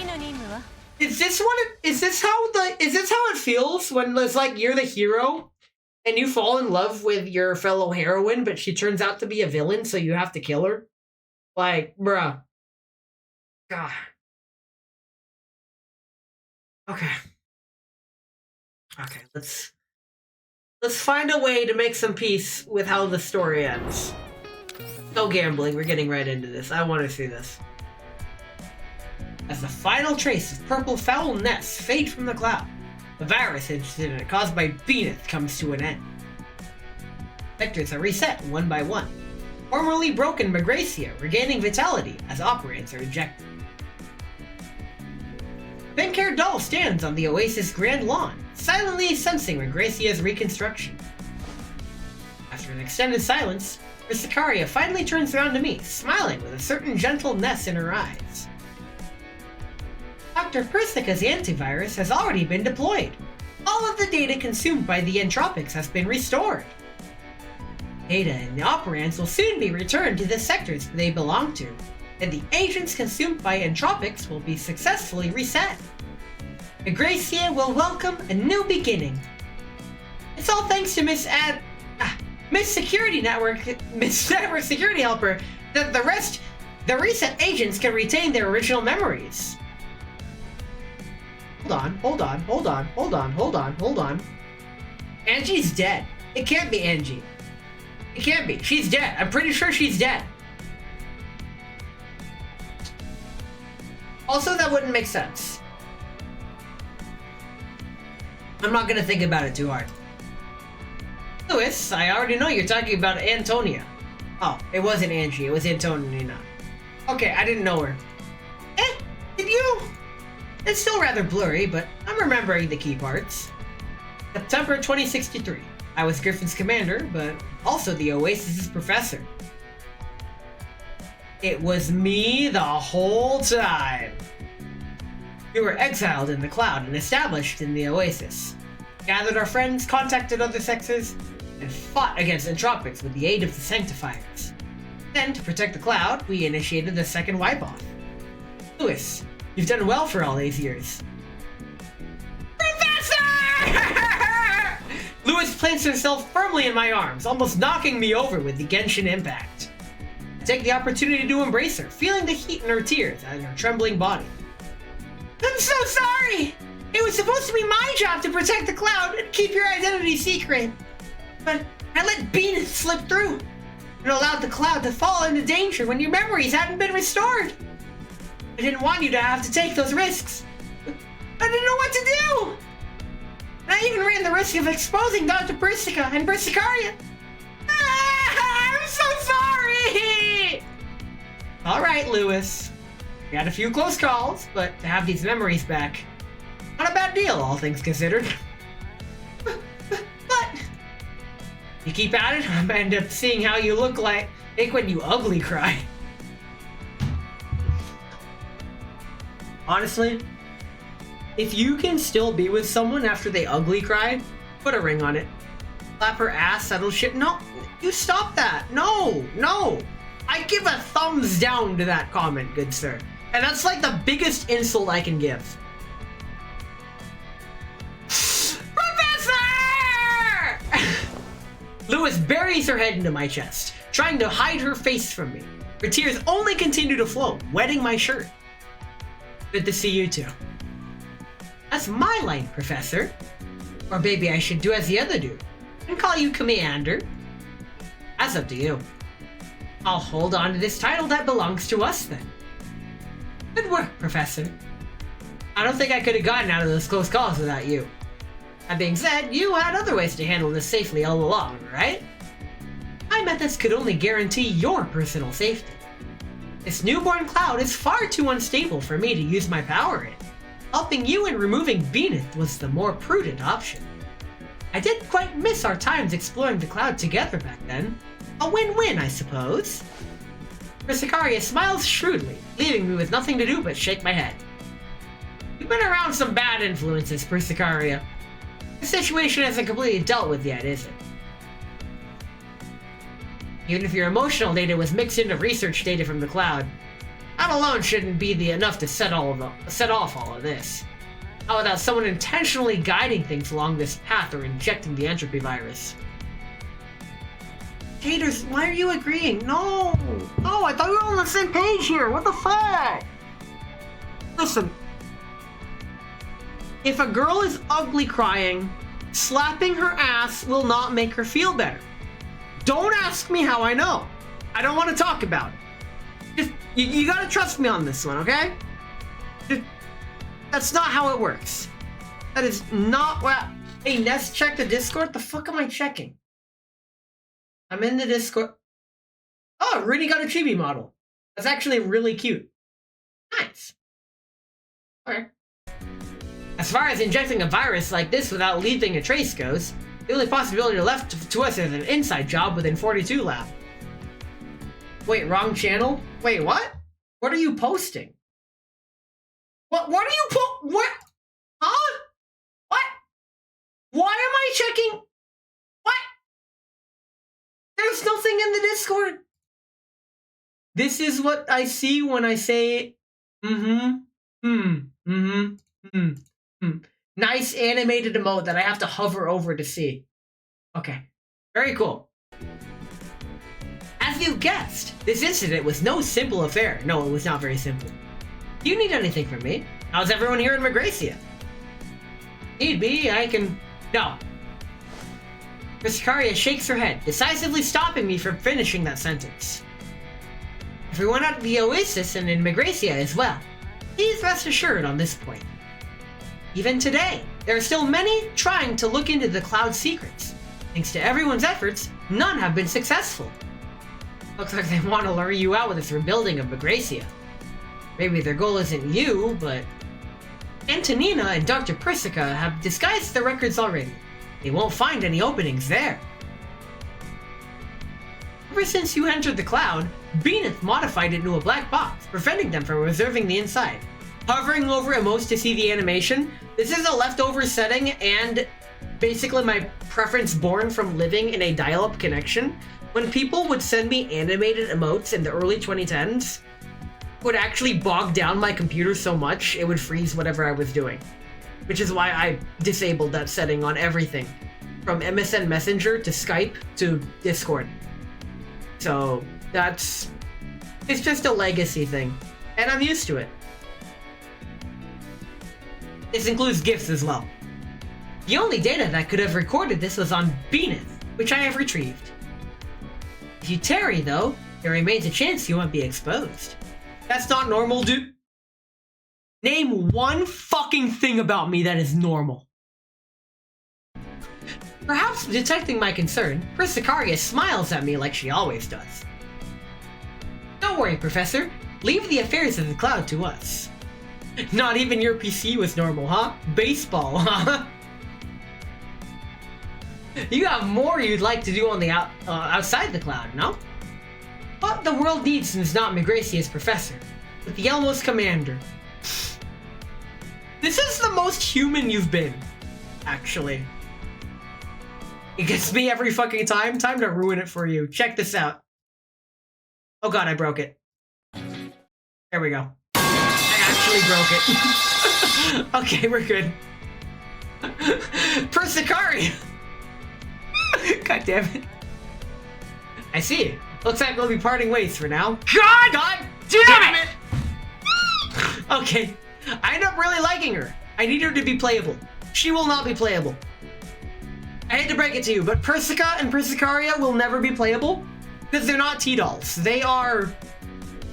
にゃにゃめにゃにゃじゅうにゃにゃとのにゃらびでにゃくにゃくいにゃにゃくにゃにゃはんにゃにゃじゃいにゃにゃくにゃらべてにゃがにゃがめ。にゃらめにゃじゅうにゃのにゃらびでなきなきなにゃくにゃにゃはんにゃならにゃにゃきならべてにゃがにゃがめ。God. Okay, let's continue. But who said she can't be? Me. I said so. It's only temporary. Professor Lewis, it's just as I said to Bean it. We want to look up the same sky as you, not simply follow in your footsteps. Don't do that. Don't give me hope. Don't give me hope. Oh my god, if you're playable, I am going to have to hire a private eye. I'm gonna order a full-scale police investigation to find the gallons that I will lose from that. No matter how treacherous the path, no matter how far we must go, I have no doubt we will meet again. Persicaria extends a hand, presenting me with a block of data with the Exile's insignia. It shines with a dim light. Huh? Did you pick this up inside Beaneth? Oh my gosh, she reached into Beaneth! Yes, this includes research from everyone within Project Neural Cloud in various fields. All technology, artificial intelligence, medicine, military affairs, and more. Distant Beaneth. No! No! No! The mental images, it's too late for me! Oh my god!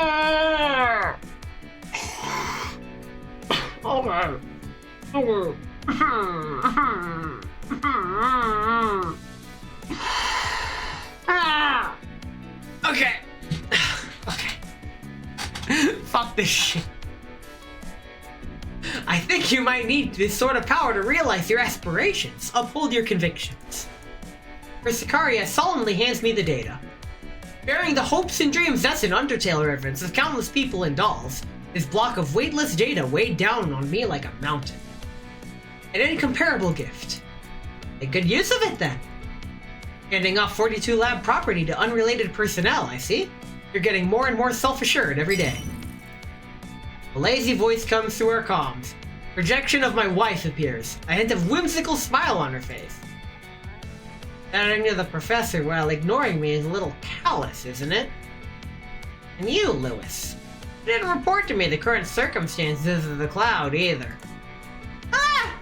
Sorry! Dr. Persica, it's so good to see you. Seeing both of them like this is wild. I'm not good at all. Tucked yourself away in the virtual world for 10 years, and I didn't even get a postcard.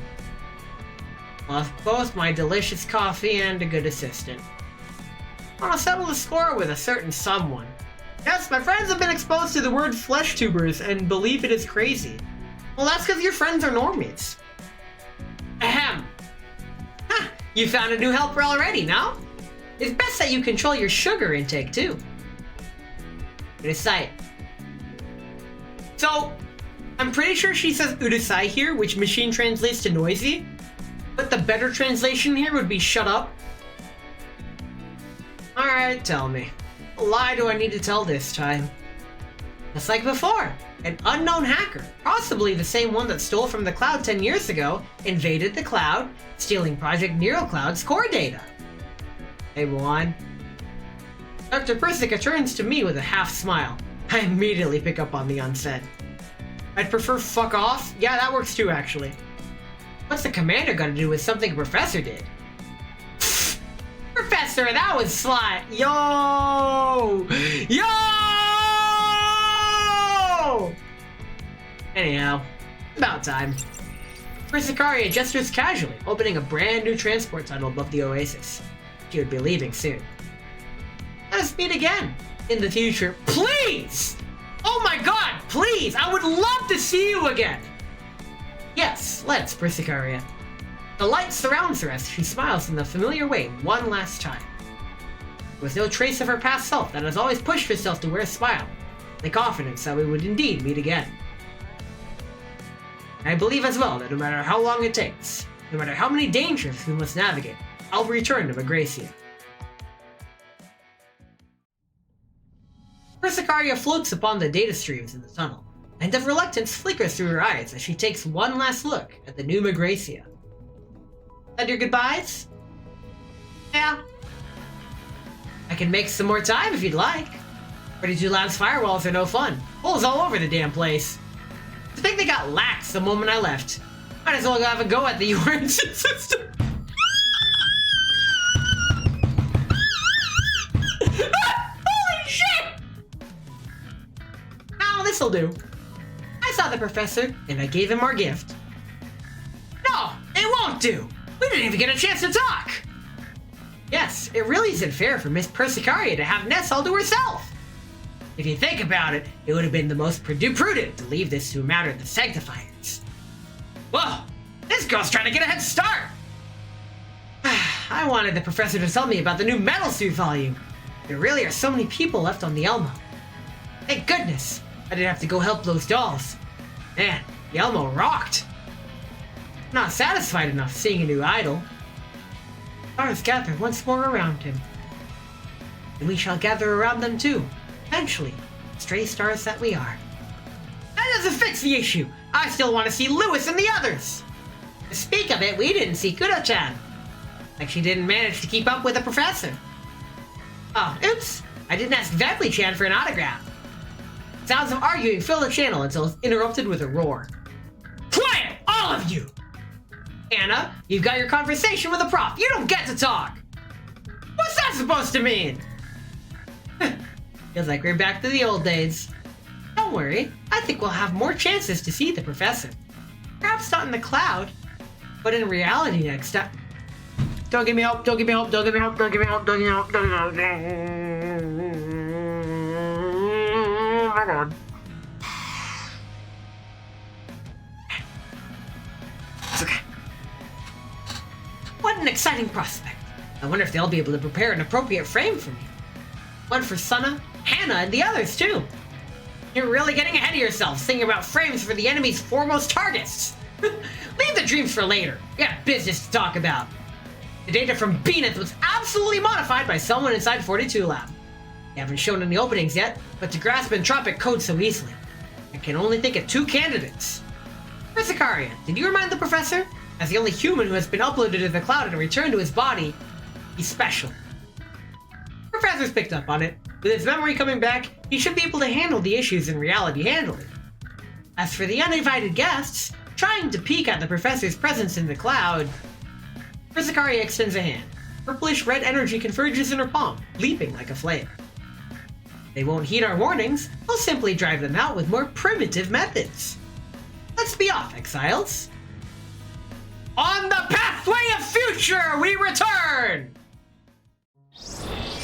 That was a good event. We're gonna do the supply mode while I yap about the event.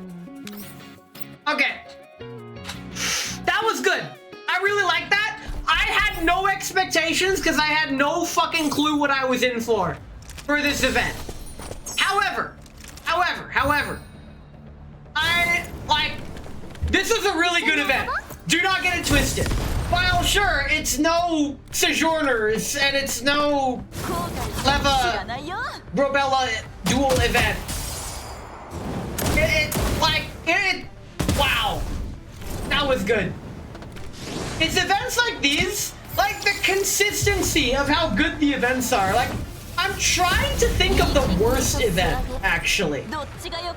Like, I know there's probably an event that I'm kind of meh on. Like, the Xiaohui event was kind of okay, I guess. Where we had to rescue that stage play and its actors. But, like, saying it's the worst event implies the event was bad. But the event wasn't bad. It just wasn't as good as all the other events. So, in that sense, like, yeah, this event's really good. In terms of Lewis, holy crap. I'm still trying to quantify why I like Lewis so much. Like, of all Of all my preferences... One moment, please. Okay. Of all my preferences, which are an open secret at this point, what the fuck? Like, I'm pretty sure anyone who's known me for like a week can narrow down what my preferences are at this point. My friend and I are in agreement. The reason we don't play Blue Archive is because it is too dangerous.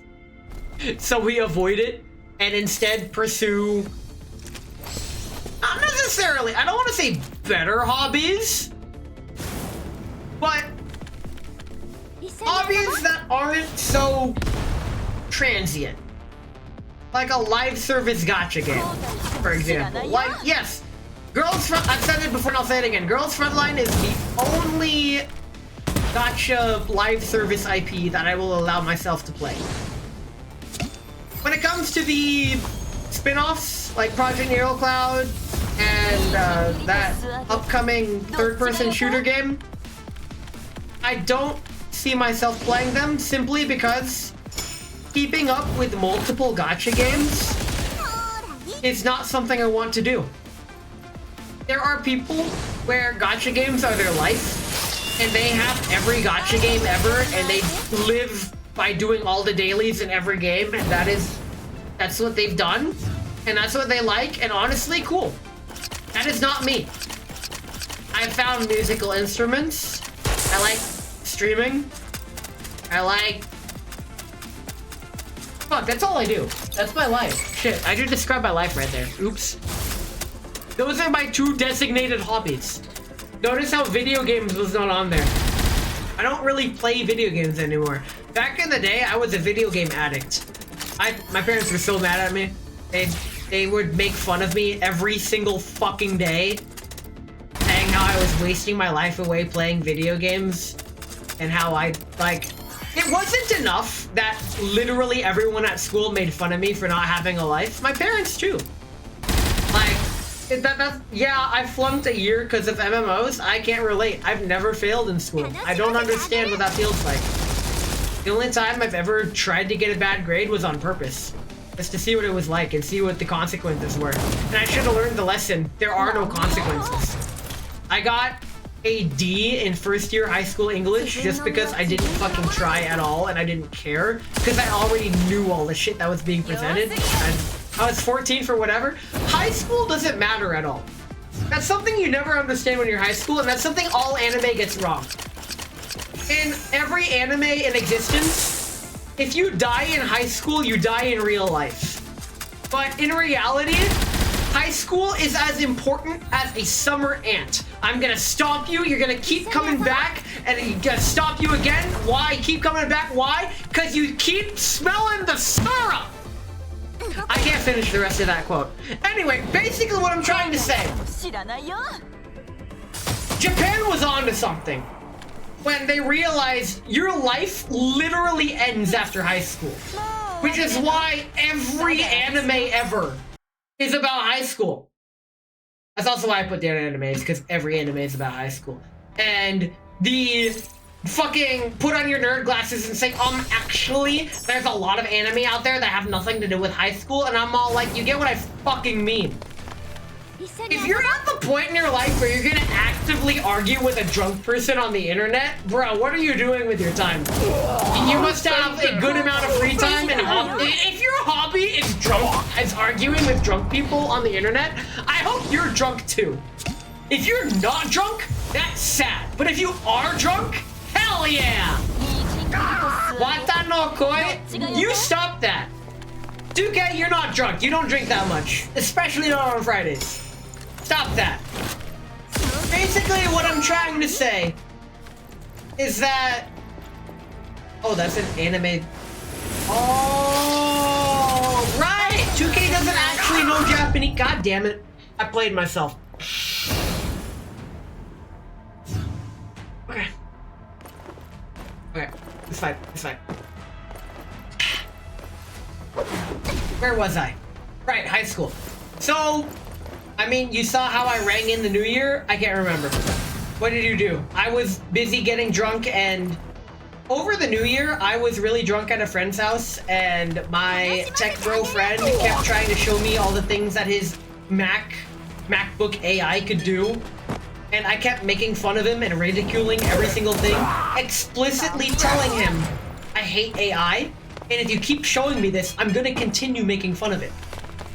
He continued showing me it, and sure enough, I continued making fun of it in increasingly unacceptable ways.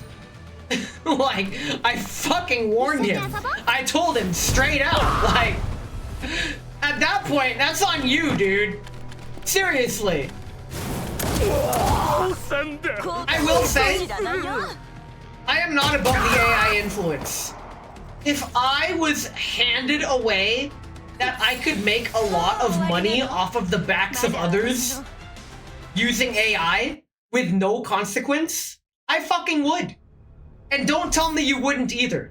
That is an easy life win button. Why wouldn't you press that? That's like the equivalent of the trolley problem. Here we go. So, you got the trolley problem, right?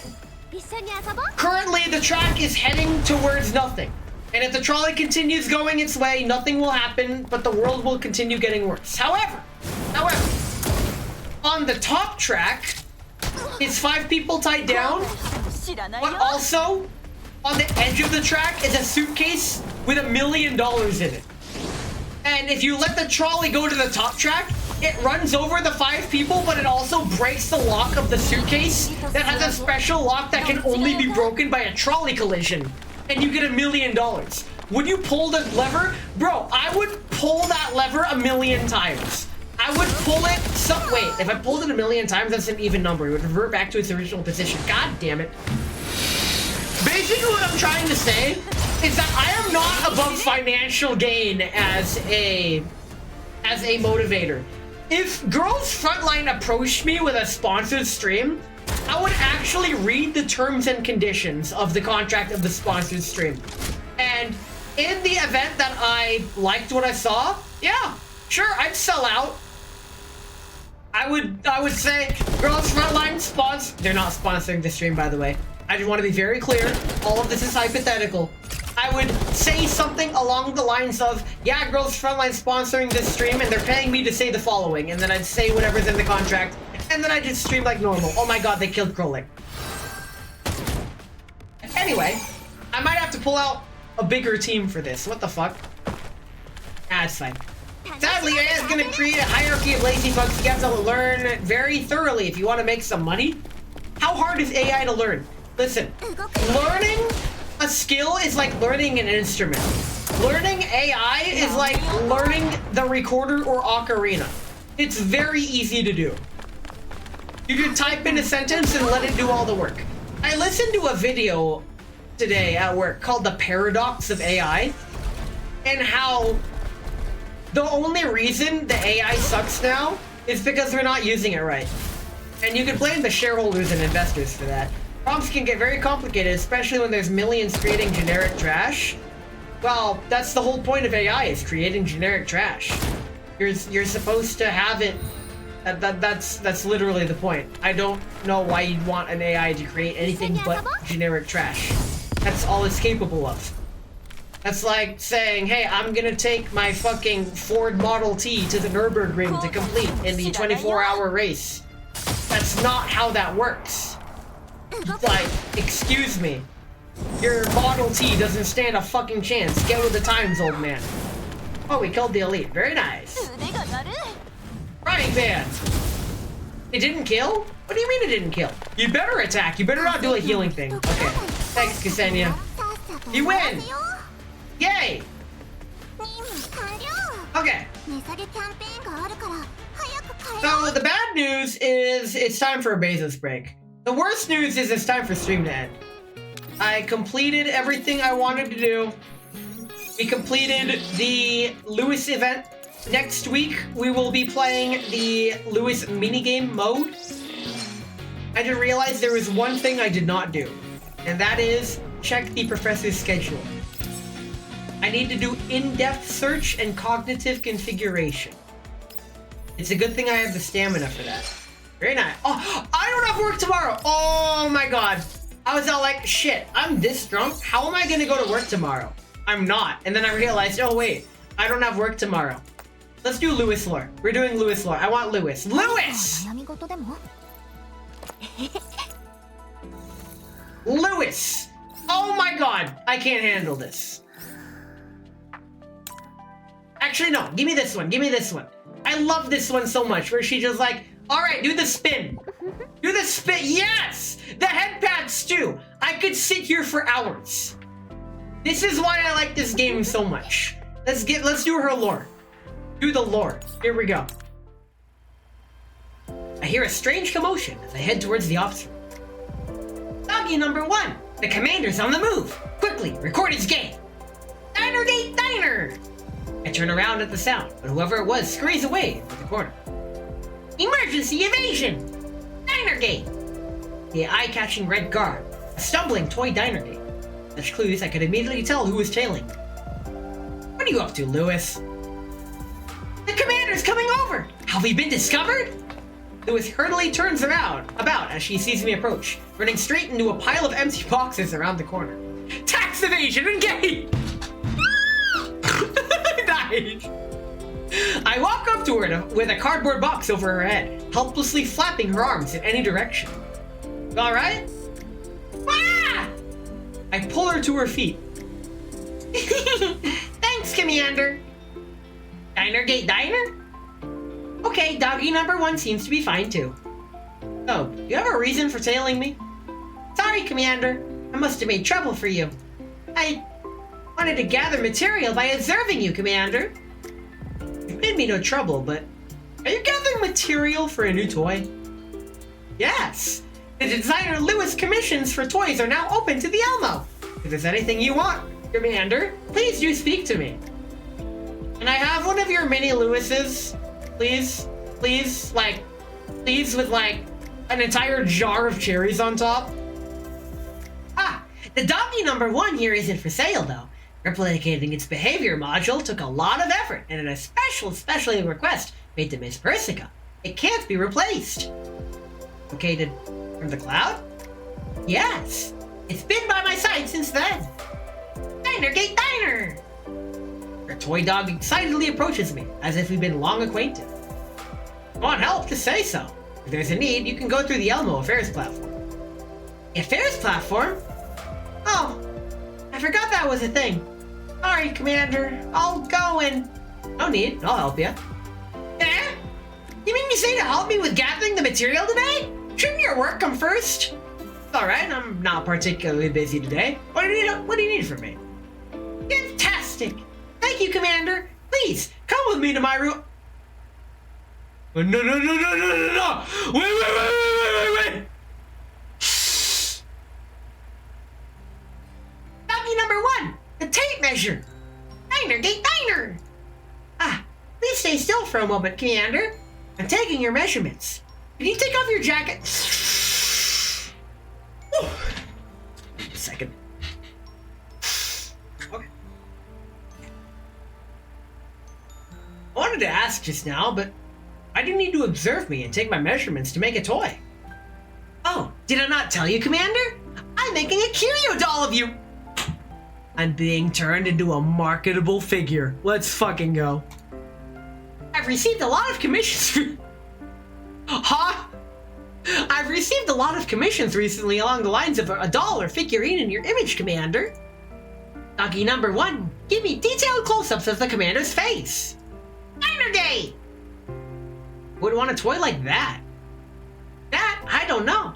Everyone put in their orders anonymously. Don't worry though, as fervent about this as some of the customers were, all of the orders came from right here on the Elmo. That narrows it down substantially. There was this one user with the display name, All the Commander Needs Is Me, that put an order for 416 of them. That could be anybody. That could be literally anyone. There is no way. Like, I'm completely lost. Anyone who can tell who that is immediately, right? Can we even manage that many orders? The problem at hand is the amount of materials I need. I'm gonna need to make a sample to show everyone first. Lewis carefully notes down our results for the tape measure, like contemplating my face. Roasted her craft of toy design. Nary a trace of her normal bumbling self can be found on her. I'm a bit curious now. Did you return to designing toys after leaving Griffin? Eh? Oh, yes! I begin speaking right next to her, who almost leaps with surprise at that blundering side of hers returns. Well, I was designated to make toys by the Universal Anything Services. I didn't get many opportunities to do that at Griffin, but I did get to spend plenty of time designing toys in the cloud. Cloud? There's an audience for those there? For sure. I think I can talk about it like this. Since you went to all those sectors before yourself, Commander, you've seen the agents living there. Some of them are children, and they're quite fond of my toys. I made some toys for them so they could play. In the cloud, no one cares about the toys' commercial value or return on investment. Everyone just wanted to enjoy having toys to play with. It's these sentiments, I think, which is what really draws me to her, actually. And I was responsible for protecting that happiness. Thanks. Perhaps I was so passionate about it now because of those memories of mine from the cloud. Her exceptional joy while saying that leads me to notice the many toys in the room. I begin to observe them more closely. You make everything in this room yourself? These are the children I'm most proud of. If you're particularly fond of any of them, I could gift them to you. No need for that. Look nice sitting in here. I spot a few tin soldiers wearing the same bright red ceremonial garbs as her. Faces and hair modeled after her as well. Like little toy versions of Lewis. That I want! Really badly! Make it to you if you're listening! Just saying! Just saying! Tin Soldier number 1, reporting in. I am at your command. I shall lead everyone in making your wishes a reality. Having noticed my attention upon them, she takes one of the tin soldiers into her hand, speaking in its place. I can't help but laugh. That is adorable. It's times like these that I am exceptionally thankful of my ability to visualize literally everything I mentally process. And I do mean literally everything. That's just how my brain works. And it's stuff like this that's like, I need this. You'd think because of this I would like reading, but you can thank my parents for making me hate reading. Ha! You laughed, Commander! Your tone hit the right spot. Looks like you're beginning to get the joy that toys can bring. In all honesty, part of the reason I was able to keep making toys while stuck in the cloud was because I had a wish to fulfill. Wishes are something very, very important to a toy designer. Because those are the purest emotions we carefully imbue in our toys. What was your wish? Like, I'll tell you some other day. Do you like toys, Commander? Can't say I like them, but I don't hate them either. I just haven't been in contact with such things for so long. That's a fucking mood. It can be argued that all of my stuff in my house are my toys, but I don't see them like that. Although lately, for better or for worse, I kinda have. I have so many airsoft guns, so many musical instruments, so much holo merch. One could make the argument that they're all my toys and they bring me joy and I enjoy utilizing them. That's just how it is. The problem with me is that these toys are getting increasingly more expensive as time goes on. Really? I just feel relaxed when I'm talking to you about them. Mood! Show me the doll you're working on when you're finished. Yep. When I'm done, you'll be the first to see it. And I hope that one day I can make a toy you like, Commander. All right. That's the next target after the Commander's doll is done. Ooh.